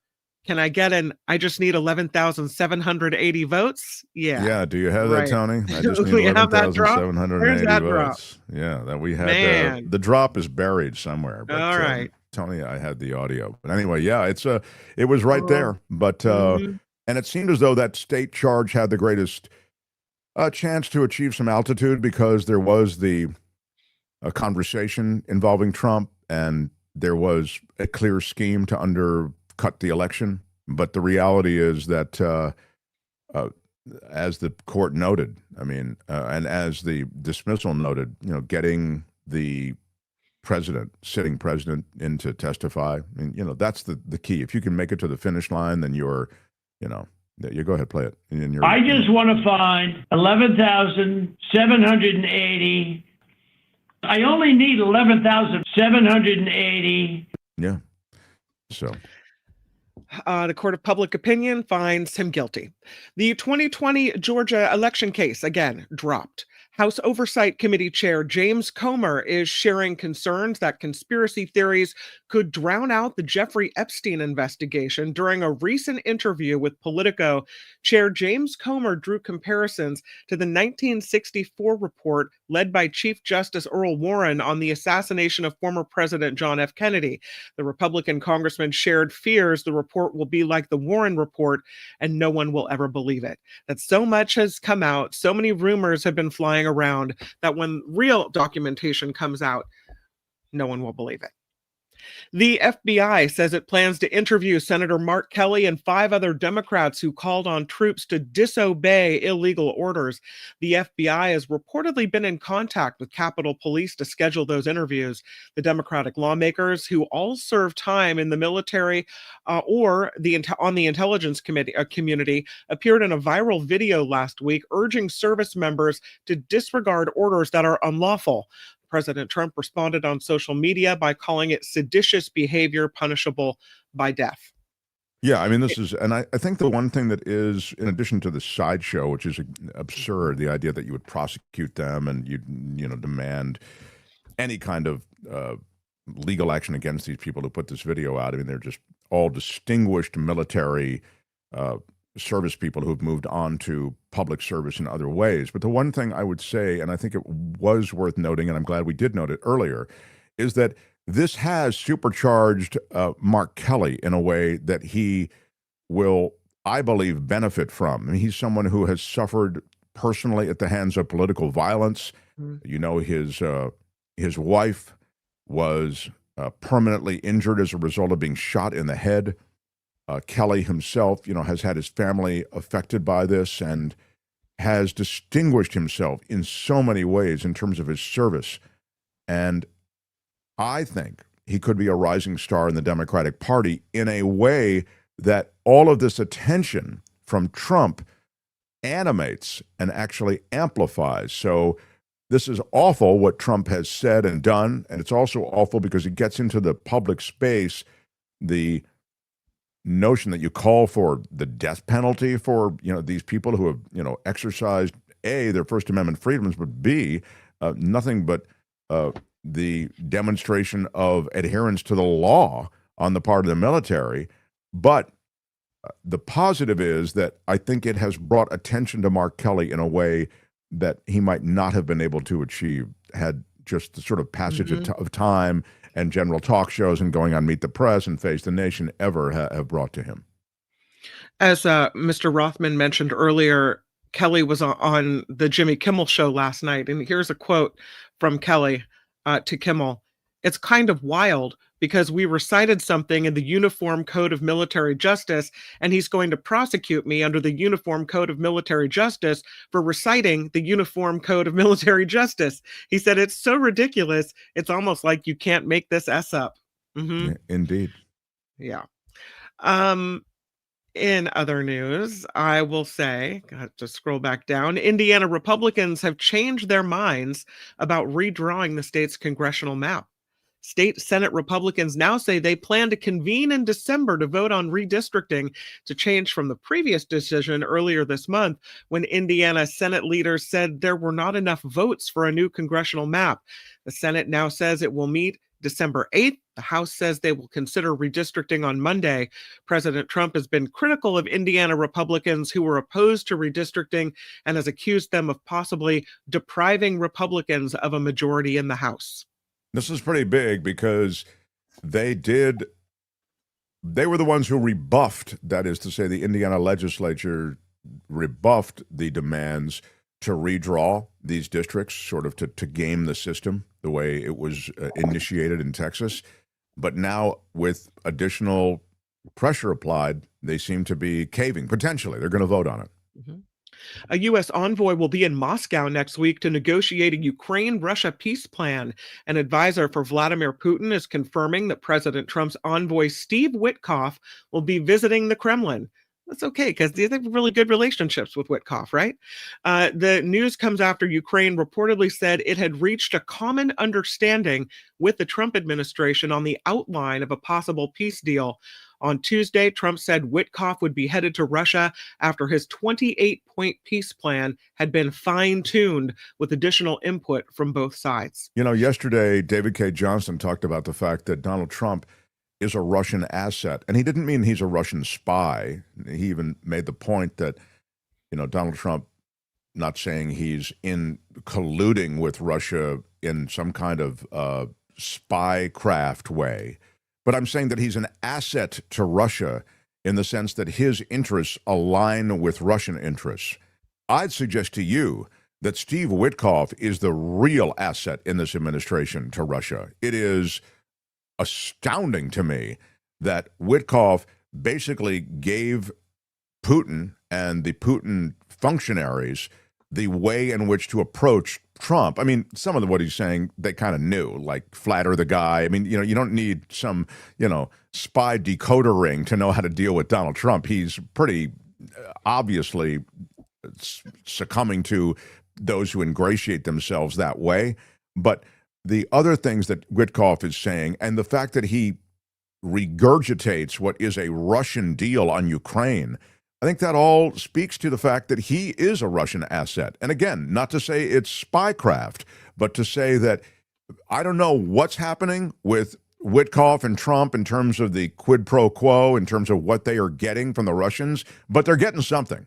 Because in an administration ruled by transaction, ruled by some kind of business relationship that they're having with all of these different countries, from Qatar to the Saudis and now to the Russians, there is something in it for both Witkoff and Trump. And that is how we end up with Witkoff trying to work the Russian side and get this over on Trump. More Americans are in favor of lawmakers who tell service members to refuse unlawful orders. New polling from YouGov America found 50% of respondents approved of the message, 35% strongly approved, compared to 32% of people who said they disapproved. The findings come after a group of Democratic lawmakers informed military members they have a legal duty to refuse to carry out illegal orders. Congressman Eric Swalwell suing the Federal Housing Finance Agency Director Bill Pulte, accusing him of making up mortgage fraud claims. The California Democrat says he never claimed a D.C. home as his primary residence, and he points to a sworn affidavit showing that the home was bought for his wife while he remains a California resident. The lawsuit says Pulte targeted him because he's a critic of Trump. It also notes Pulte has filed similar referrals against other Trump opponents, but not against Trump allies. The White House is denying a report that President Trump is considering removing FBI Director Kash Patel in coming months. Tuesday, MS Now cited 3 people with knowledge of the situation who say Patel's top aides have become frustrated with the headlines generated by Patel, and that top FBI official Andrew Bailey is now being considered to replace him. Meanwhile, White House Press Secretary Karoline Leavitt posted on X saying that the story is completely made up, and put up a picture of Patel and Trump smiling in the Oval Office. Yeah, Thumbs up, they say everything's okay. I would just direct you to yesterday's show, and at the beginning of yesterday's show, I think we dropped it as a separate video, the idea that Patel is very much taking advantage of the perks of the office. He is an incompetent in his own ways, different than Pete Hegseth, but weighing in at that same incompetent level. And if you want to see that, again, it's a video on our channel, and I kind of detail that for you. And the fact that, and that was the big finish, that all of this is now beginning to be something he may need to pay a price for. I promise you one thing, Kash Patel will not serve an entire 4 years under this president. Several Northern California communities are dealing with the fallout of a cyber attack that targeted a major emergency alert system and exposed personal data for thousands of users. The site is, or the program is Code Red, the system that counties and law enforcement agencies use to warn the public about wildfires, evacuations, other active emergencies. They reported at Code Red a nationwide outage November 10th. The company now confirms the outage was caused by a cybersecurity breach where hackers gained access to users' names, home addresses, phone numbers, email addresses, and passwords as well. So they're telling anyone who uses or reuses passwords on other sites, change them immediately. In a few years, California could get its first ever gas pipeline directly connected with refineries in the Midwest. The pipeline is being proposed by Phillips 66 and Kinder Morgan. If approved and built, it would end California's status as a so-called fuel island, meaning its gas and diesel markets are isolated from the rest of the country. The Western Gateway Pipeline project could deliver gasoline, diesel, and jet fuel from as far east as Missouri by 2029. It would run from Colton in San Bernardino County. The companies say the project could supply 200,000 barrels of refined gasoline or diesel directly to California and Arizona every day. What could possibly go wrong? One wonders. Residents of a California coastal community are being urged not to use their tap water. Drinking water in a Ventura neighborhood may be contaminated. One of those pipelines leaking? Is with that it? Gasoline, yes. Yeah, there you go. All right. A gas leak seeped into a sewer line and a storm drain last year. City leaders say it's okay for residents to flush their hoax. Yeah, nothing to worry about. Drink up, everybody. Drink up. No, don't drink it. You can flush your toilet, but using tap water to wash, to cook, or to drink is off limits until further notice. And residents are urged not to try to treat the water themselves. Don't boil it, freeze it, filter it, add disinfectants to it. Just stay away from it. You know, they do this to me all the time. I don't know what the hell they do it for. Yeah, what is it with these gas leaks? I mean, it happened last year. We're just learning about it now. Who's responsible? Whoever is producing this thing? Yeah, I mean, would you like to apologize for what you've done? Yeah, whoever it is, there should be an apology. Excavation is underway in Montana on what could be the largest T-Rex ever discovered. It all started when a man named Trent Stanton was out hunting earlier this year and came across a huge bone sticking out of the ground. He called his cousin, Clayton, a rancher and fossil hunter who's become known as the Dinosaur Cowboy, who came and looked at the discovery. They say that one of the teeth they dug up is a whopping 15 inches long, breaking a previous record of 12 inches. And they performed some excavation over the fall. They've now covered the dig site to protect it from winter frost, and they'll continue excavating in the spring. But she's a big one. This T-Rex is gigantic. Man, unreal. Any guesses as to the world's new most popular city? The world's most. In the world, the most populous city in the world. I don't have a guess. What is it? It is Jakarta, the world's new most popular city, home to more than 40 million people. The Indonesian capital replaces Tokyo in the top spot, according to a new United Nations report. Coming in second is Dhaka, the capital of Bangladesh, projected to become the world's largest city by mid-century, and Tokyo now takes the third spot. Wow. I just, I don't even know what to say to that. I mean, that's, I never would have guessed it. I'll tell you that. But, moving up to number 2 this week is Jakarta, expected to take the top spot within years. That's a very big city. That's it. I mean, now, it's the most desirous city? Is that what you were saying? Or no, just the biggest. Thank you for listening, Mark. The most populous. The most. I didn't know what populous meant. That was the problem. It has the most people. Oh, I see. Okay, Yeah. there you go. Yeah. Thank you very much. Lord. Lastly, folks will be flocking to the Upper Pay West. me a lot of money for having attitude. All right. Good job. Folks will be flocking to the Upper West Side of Manhattan for the annual Macy's Thanksgiving Day Parade balloon. Now that is a populous region, the Upper West Side, isn't it? It's the balloon inflation event happening today. So it's, I guess, fun to go out and see them blow up all the balloons. You never miss a balloon inflation event, do you, Kim? No. I go to every one. No. Crews will be inflating 34 giant character balloons that will be used in tomorrow's Macy's Thanksgiving Day Parade. Some new balloons this year. Buzz Lightyear, Pac-Man. They have a Pac-Man balloon. Pac-Man's Shrek's kind of a Onion throwback. Carriage. Mario, new balloon Mario. There he is. Look at them. It's gonna be fun. Google told me. That's right. That's pretty great. Yeah. Thanks, Mark Small. Google it. Yeah. I'm wildly enthusiastic. And that's my dad. Very, very good. My dad's love enthusiastic that. about it. Yeah. Looking down on it from wherever he is. He's. I'm wildly enthusiastic. Okay. This report sponsored by CoachellaValleyCoffee.com. Oh yes.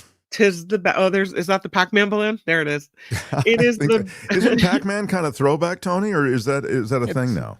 It's very throwback, but Namco still pushes them on a lot of stuff. They still make Pac-Man mascot games, but 82s. Yeah. Why with the popularity of Pac-Man were they not able to keep it going? Like, why is Pac-Man is timeless. Well, I mean, they've made many iterations over the years. There's like Pac-Man, Pac-Mania. They did like a 3D one. I mean, Miss Pac-Man. Champion Pac-Man CE was actually a really, really, really good game. So, and that was like maybe 10 years ago. Wow. Well, I am.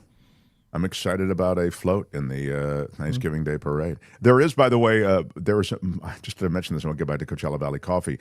I'm not really on Facebook much, but I now nibble around in there occasionally. And my college buddy, like, lived right across the hall from me in the dorm. He is, now he's an old guy and older man, and he is going to be one of those guys who holds the whatever that's called, the cord or whatever the rope that is carrying and restraining the blimps as they go down, or what do you call them? Blimps? Or what are they, Kim?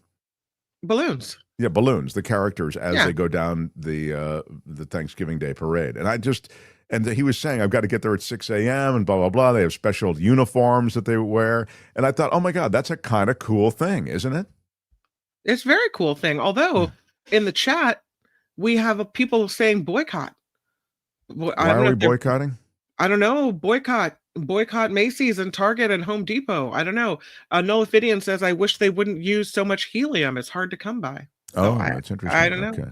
I think they might mean boycott the stores, not the parade. But I love it. I love my liberal audience. Come on, libs. We're all angry. Yeah. Yeah. And the how many of you are chomp, chomp, chomp? That's the Pac-Man noise, right? Oh, I see. Yeah, that's good. Yeah. This report sponsored by CoachellaValleyCoffee.com. Mark says it's the best coffee that's ever been past his lips. It is true. And I will say I'm addicted to the vanilla tea, the mango tea, the Moroccan mint tea, but that is not all that is on the website. No, they have the very special and or limited time only holiday blend. Oh, look at that. They it. have the gift sets. They have the coffee. Oh. A holiday gift set. Go for it and grab 10% off it with our discount code. I love that. Yeah, as we see in the chat, the people calling for the boycotting of big box stores. I can say Coachella Valley Coffee is not that. They do business right, and they give their profits back to women-owned farms from where they get their coffee beans. So it's a great company to support. Of course, they support this show. We support them, and their products are truly top notch. CoachellaValleyCoffee.com. If you do find something, maybe you're buying gifts, maybe you're just buying something for yourself, please make sure you use our code MARKT, no spaces, MARKT at checkout. It'll get you 10% off. It is CoachellaValleyCoffee.com. I'll tell you that the best values, I think, when you go on the website, if you find a blend that you like and you bean that they like, and again, it's all hand roasted. It's a small business boutique roastery, so you really can feel comfortable with everything about them. They are magnificent people. And I think you'll find the best value is if you get those bigger bags, like, more than 2 pounds or maybe 2 pounds, whatever, you can see. But I definitely recommend looking at all of that and then getting the 10% on top of that. It's a pretty good deal. And I'm going to have a little sip right now. I will say the holiday blend usually sells out pretty fast. Yeah, you should. Yeah. I thought it had already sold out, but I guess I was looking at last year's sellout, and now this one just popped up on the website in the last couple of days. So. Put that coffee down. Okay. CoachellaValleyCoffee.com. And again, use our discount code MARKT at checkout for 10% off. I'm Kim McAllister. This is The Mark Thompson Show.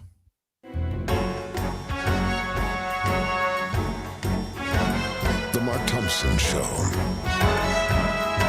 Hey, which one of you is Mark Thompson? Right on. Oh, it's a big finish on this day before Thanksgiving as we do this episode. Whenever you're taking it in, whenever you're listening, thank you very much for making us a part of your world. There are fresh videos that you will receive and you'll know about if you hit the notification bell as you subscribe to this show. Some fresh video content for tomorrow, Thanksgiving, also for Friday, also for Saturday, also for Sunday. So please hit that notification bell and you'll know whenever those videos drop. I am excited about continuing with a very special segment. The Mark Thompson Show. He has agreed to come in because it is a holiday weekend, and it's a weekend, I think, during which many people go to the theater, many people hang out with friends and family to see movies, streaming. Many people go to the movies and seek out streaming to get away from friends and family. Whatever your deal is, he comes through.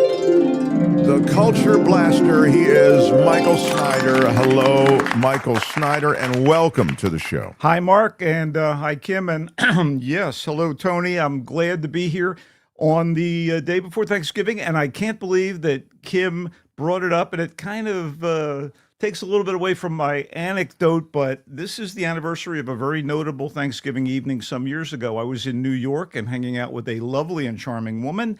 We had just finished dinner at the Odeon downtown. Delicious, fab. And she said she had a great idea. And I said, I'm game. And she dragged me into the nearest subway station, and we took an uptown train, got all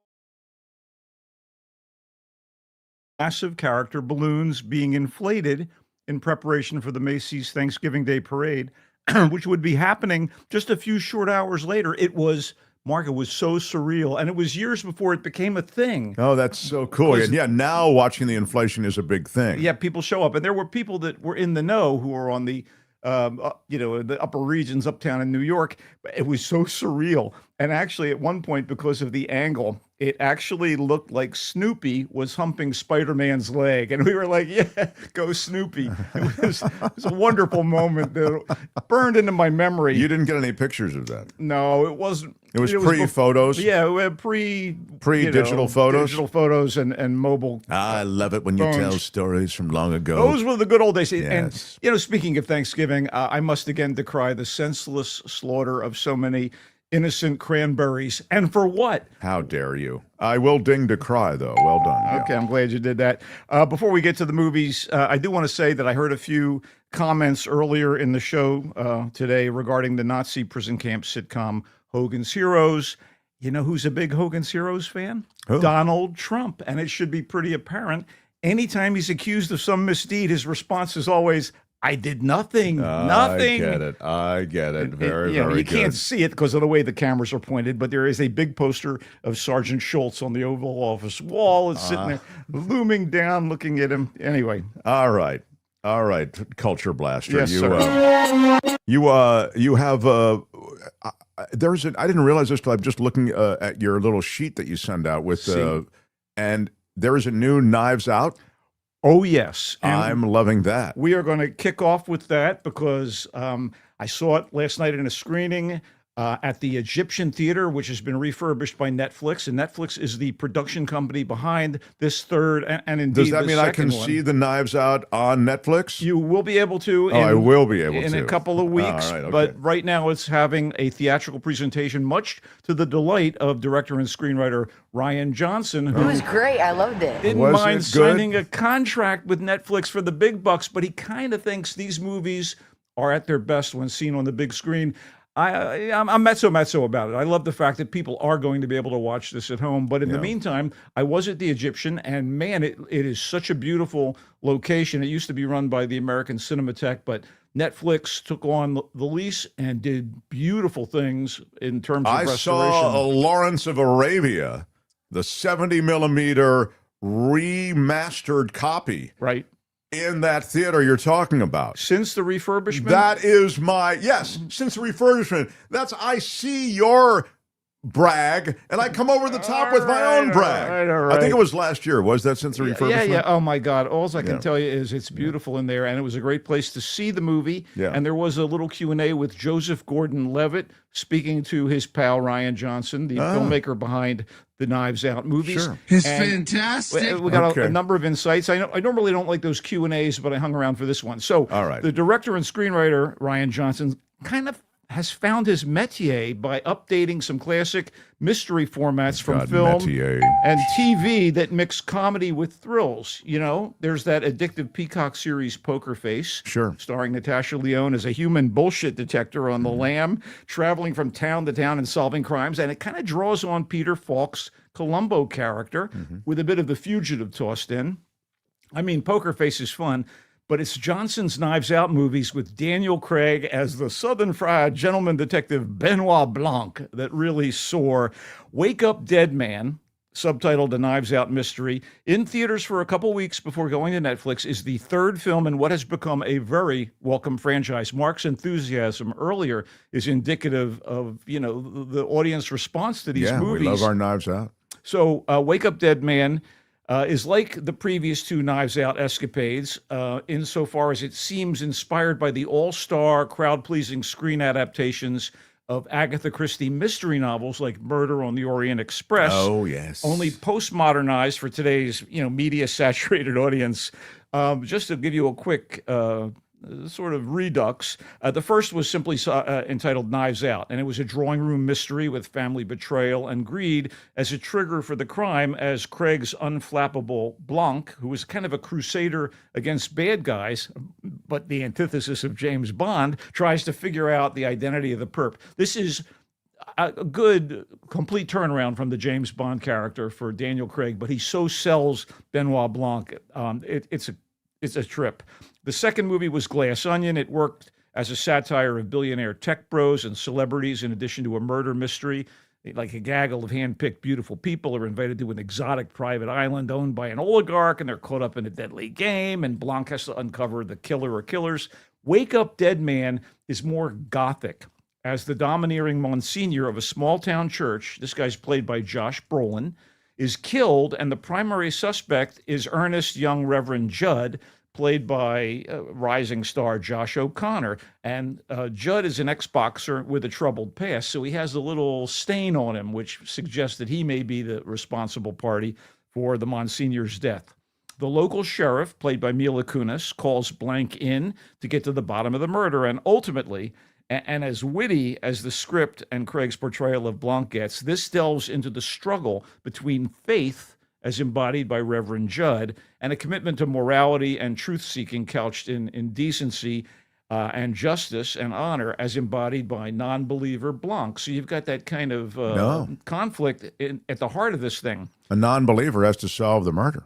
Yeah, and he's doing it in this churchy milieu circumstance. Sure. So, Okay. as it examines aspects of guilt and honor and all that stuff and redemption, it is the darkest and most serious of the three Knives Out movies. And its murder mystery is the most complex of the three, too. Huh?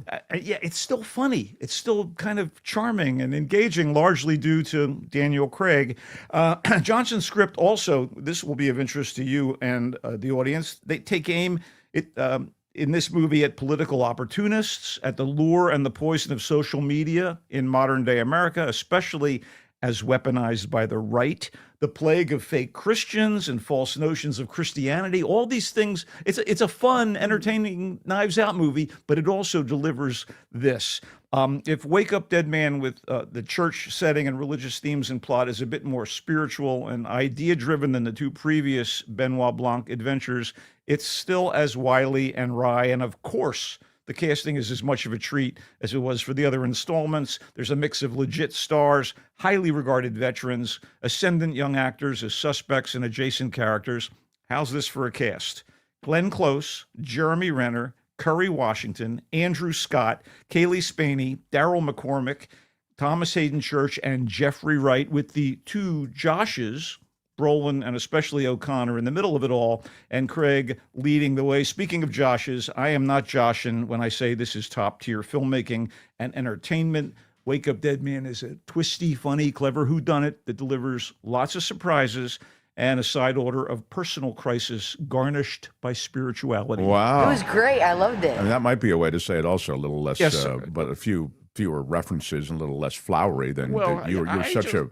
Your writing is so over the top. I want these people to get an idea of how much I appreciated this. And he also liked Wake Up Dead Man, a Knives Out mystery. Moving on. The intricacies of it. And again, Netflix starting on December 12th, but it's worth seeing in the theater. We shall move on. And, it's actually been a pretty decent selection of films that are opening this weekend. As romantic movies about the afterlife go, that's right, romance in the afterlife. Eternity isn't quite Heaven Can Wait, the Warren Beatty movie, or the inspiration for that movie, A Matter of Life and Death, which starred David Niven. Sure. It's much closer in tone and humor to the Albert Brooks rom-com Defending Your Life, wherein a guy passes away and he has to make a case for himself to get into heaven, essentially.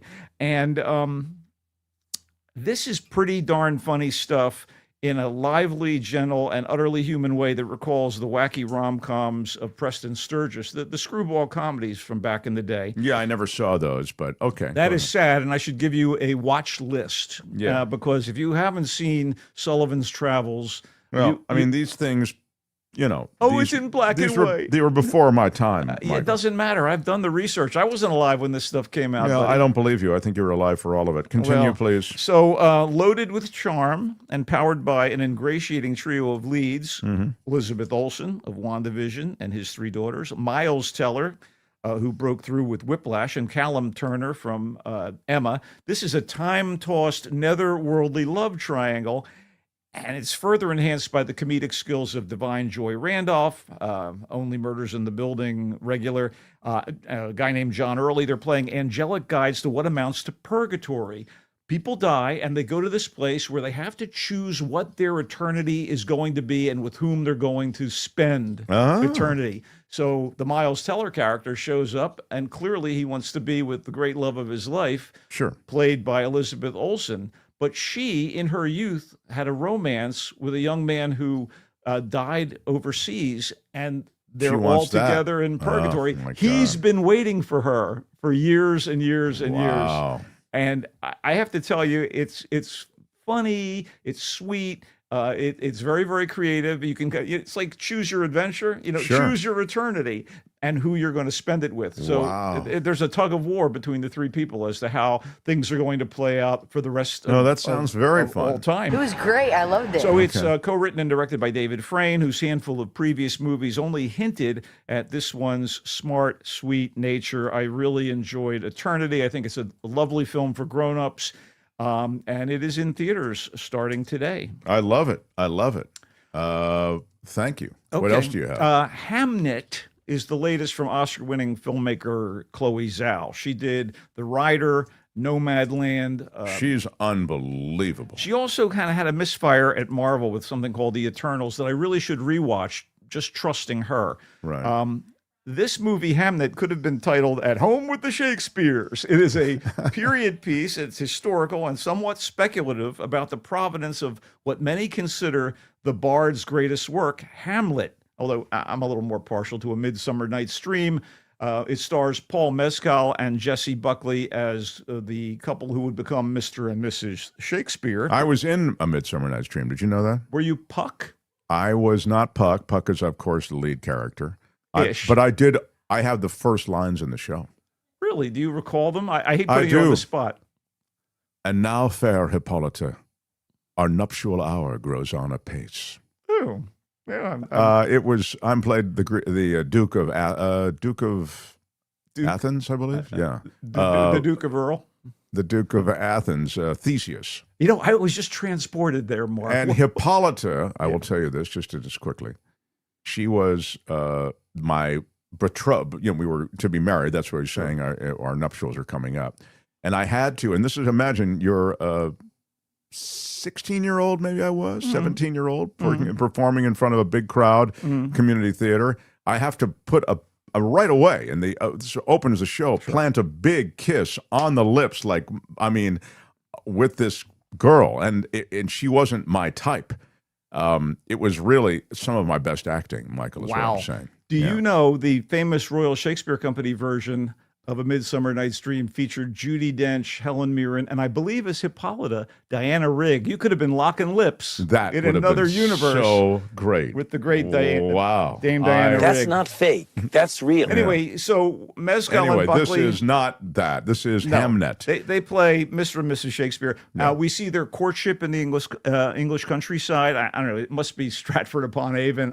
I'm assuming it's Stratford-upon. I don't know. Anyway, we see their marriage and the procreation of 3 children. Susanna and twins, Hamnet, that's Hamnet, a boy, and Judith, a girl. And of course, there's Will's rise as a playwright in London, which we really don't see much of, and which, according to Agnes, takes him away from his family too much of the time.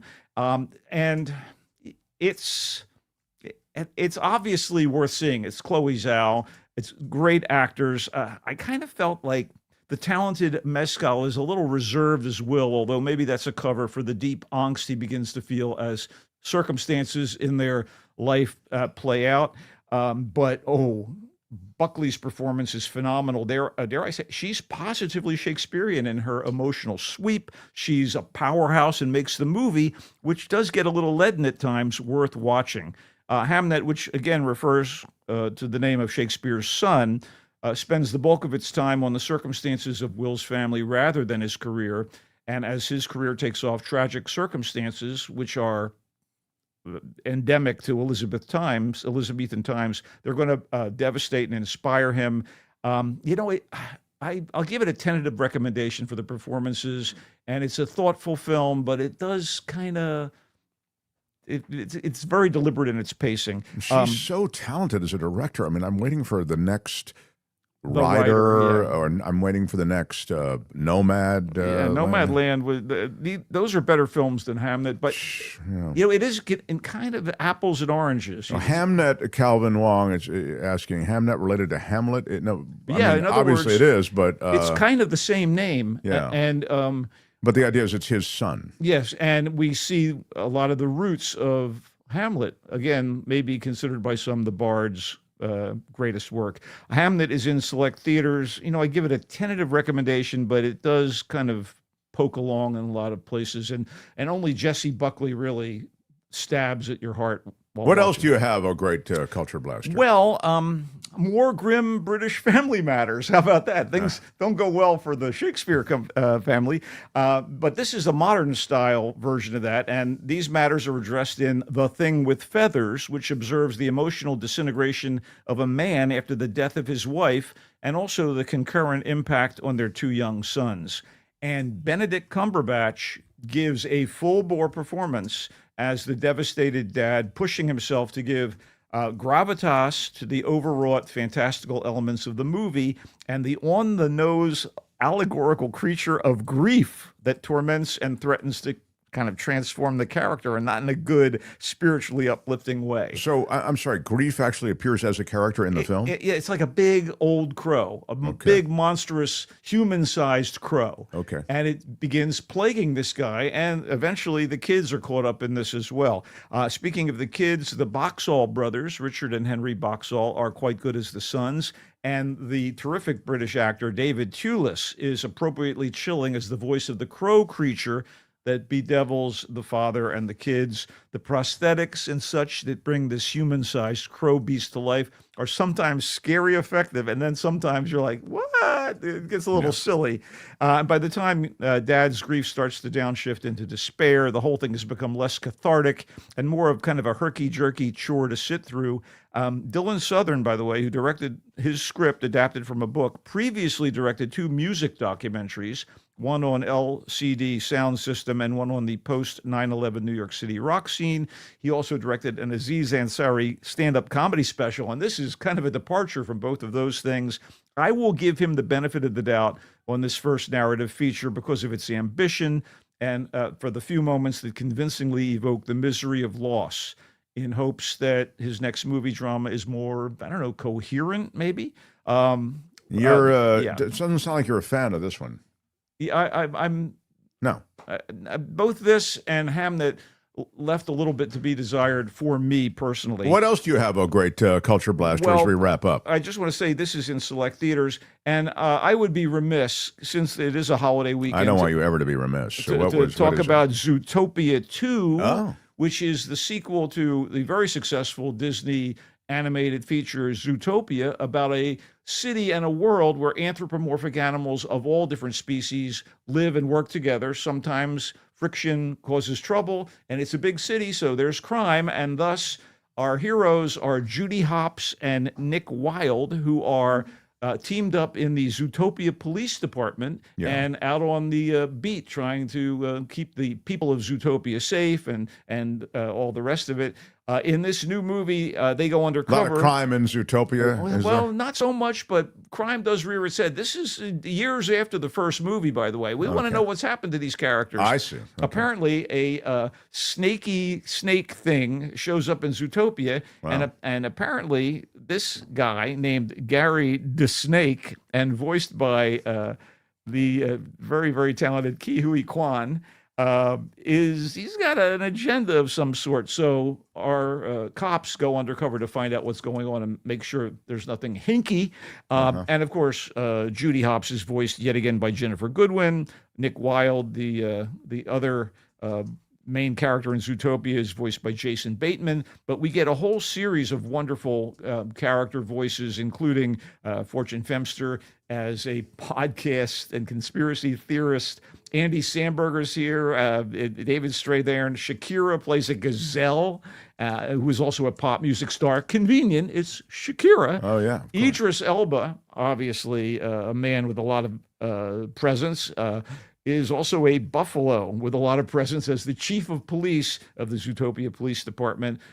So you get some talent here. A lot of cameos or participants. And it deals with a lot of social issues. And it deals with inclusion. It deals with emotional issues. There is, in fact, in this particular movie, Quinta Brunson voices an animal who is Judy and Nick's partner therapist on the police force. We see a lot of these police shows where the detective has been broken down by previous experiences and he has to go into therapy, or he'll kind of maybe go buck wild out there on the streets. So you have that kind of referencing to other police procedural situations. It's good. It's very colorful. It's kind of, so much is going on, though. It's kind of like a sugar rush. I see. Kids will love it, but it's coming at you rat-a-tat-tat. There's some clever adult humor. It's hard to say. Good, not great, is what you'd say? I'd say it's not as good as the first one, but I do believe it's worthwhile and a fun movie to take the family to see. It's called Zootopia 2. It is in theaters right now. Wow. Well, great culture blaster. Maybe you have quick TV shows, but I don't want you to give me the full rundown, but quick because I'm out of time. No, I don't want to get too deep into these, but I do want to say, because they're ongoing right now, if you saw a TV program called You're the Worst, which was about 30-somethings going bonkers in Silver Lake, the Los Angeles hipster neighborhood, the heir to that, in a way, is a new show on HBO Max called I Love L.A., which is about a publicist agent type played by Rachel Sennott of Shiva Baby, and she actually co-created or created this show. And she's dealing with a friend of hers who's like a wild child influencer played by the up-and-coming actress, and I think she's quite amazing. Her name is Odessa Azion, and she's been in a couple of horror movies, but everybody in the cast is kind of, it's the beautiful people and running wild in today's Los Angeles, and it's a little more up-to-date and skews younger than the funnier and more memorable You're the Worst. But it's only 2 or 3 episodes in on I Love LA, and I'm buying into it. I spend enough time here in town that I kind of get where these people are coming from. And in fact, I know a lot of these people. And it's funny. It is funny. Okay. And it's effed up, too. It is on HBO and HBO Max. It's called I Love LA. And finally, yes, please, finally, I'm out of time, we Michael. have to wrap here. If you like slow horses, and who doesn't, Mick Herron wrote a novel called Down Cemetery Road about a missing kid and a big explosion in a London neighborhood. And it's all about an amateur detective played by Emma Thompson trying to find the whereabouts of this child. Oh, wow. A conspiracy keeps the kid away, and a neighbor woman, played by an actress that I'm also very, very fond of, Ruth Wilson, gets embroiled in the situation. It is really addictive and really well done. Wow, and where is that? It's on Apple TV. It's called Down Cemetery Road, and a lot of this craziness goes down in Oxford, the town of Oxford. Sure. I attended university then. Well, I know. I thought you'd relate. Down Cemetery Road from the writer of Slow Horses. He likes it. It's on Apple TV. Very much. Don't miss it. By the way, I'll get to this question in a moment. I Love L.A., the Rachel Sennott offering. He likes that too. Very much. Both these things are on television. Where's I Love L.A. is on HBO Max. HBO Max and Down Cemetery Road. Zootopia 2 is Jennifer Goodwin, Jason Bateman, Fortune Fenster, Andy Samberg, Idris Elba, the whole crowd, and more and more and more. All of Hollywood voices Zootopia 2. It's not enough to make it a super great winner, but Michael says it's enjoyable. No, it's quite good. It's just, compared to the first film, we've been there. It's just more, and more isn't always better, but it was a fun experience, and again, good for families. Zootopia 2. The Thing with Feathers is the Benedict Cumberbatch story of emotional disintegration after a man's loss of his wife, grief plaguing him and his family. Is actually played out as this huge thing with feathers. That's, I guess, the name of the movie. Like a giant crow creature. And he liked it, was my sense of it, but didn't love it. No, I endured it, Mark. It was just beautifully acted. Too long. It kind of felt laborious after a while, you felt. Right. I felt like and laborious is banging my head against the wall. It feels so good when you stop. So maybe that would be a pass on The Thing with Feathers. Hamnet is the Chloe Zhao offering.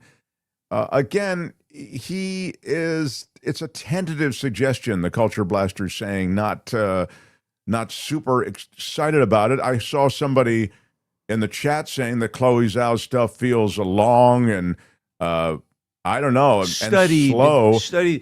Look, the performances here, especially by Jessie Buckley, are so good, and I think it's a better film, and I can recommend it more than I could recommend The Thing with Feathers. I think Chloe Zhao is brilliant, and I'll check out anything she does, even though it doesn't really seem like it's put together for my general taste. I loved The Rider, which is the movie that she did prior to Nomadland. So for those who might be around, you can stream it. It's really good, the Chloe Zhao film. Eternity is the one where you choose your purgatory, and it's kind of like an Albert Brooks film. It reminded me a little of, the rom-com of Albert Brooks meets the Afterlife, and Michael really liked it, so check it out.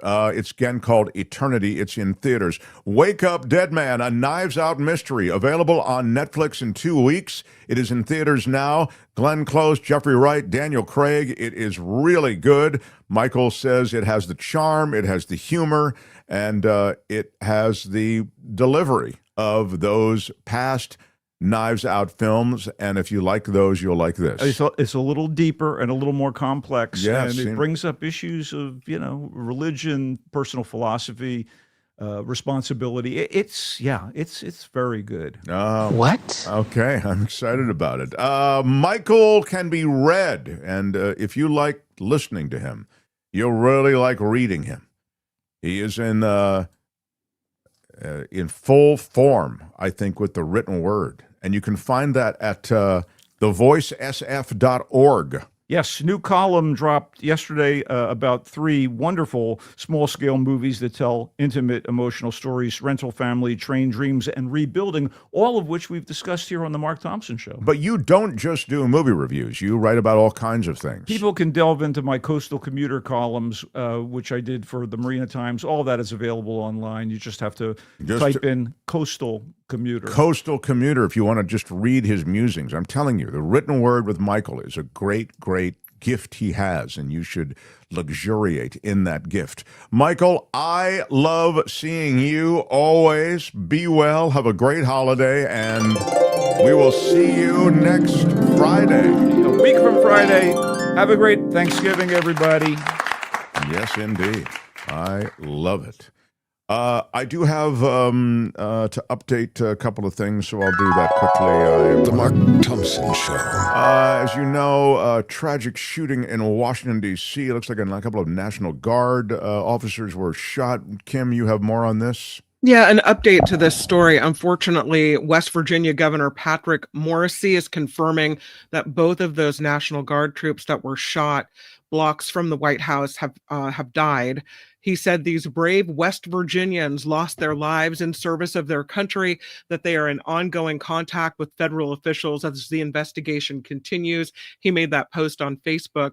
Also, regarding the suspect in this case, Department of Homeland Security Secretary Kristi Noem says the suspect is severely wounded in this. And also an update on a story that we talked about earlier about gasoline found in water in a Ventura neighborhood. Right. A little update to this story. The city of Ventura telling KTLA just a little while ago, it's a false positive. The water in Ventura is safe to drink. You're good to go. No gasoline in your water. False positive. It's fine. You're all right. Yeah. Well, let's hope that's true. I'm sure people are a bit tentative after. Can we do one more test just to make sure that it is Angel within the Bay Area saying with a $10 super chat, "Hey all, it's nice to hear I'm not the only one getting hosed by YouTube algos. F them bees." I think we read this already. Stay monetized. Angel, thank you again for that $10 contribution. And Richard Delamater says, puff, puff, pass, bro. It's that kind of day. I love when he calls us bro. And this from Phineas. Our electronics teacher was the engineer for Bill Graham and Day on the Green at Oakland Coliseum. Journey played our high school, and Eddie Money did too, along with Chris Isaac. Wow, that is, you win. Phineas is the winner of life. That's really cool. That's a pretty good brag. All right, I'm saddened by the loss of these National Guard.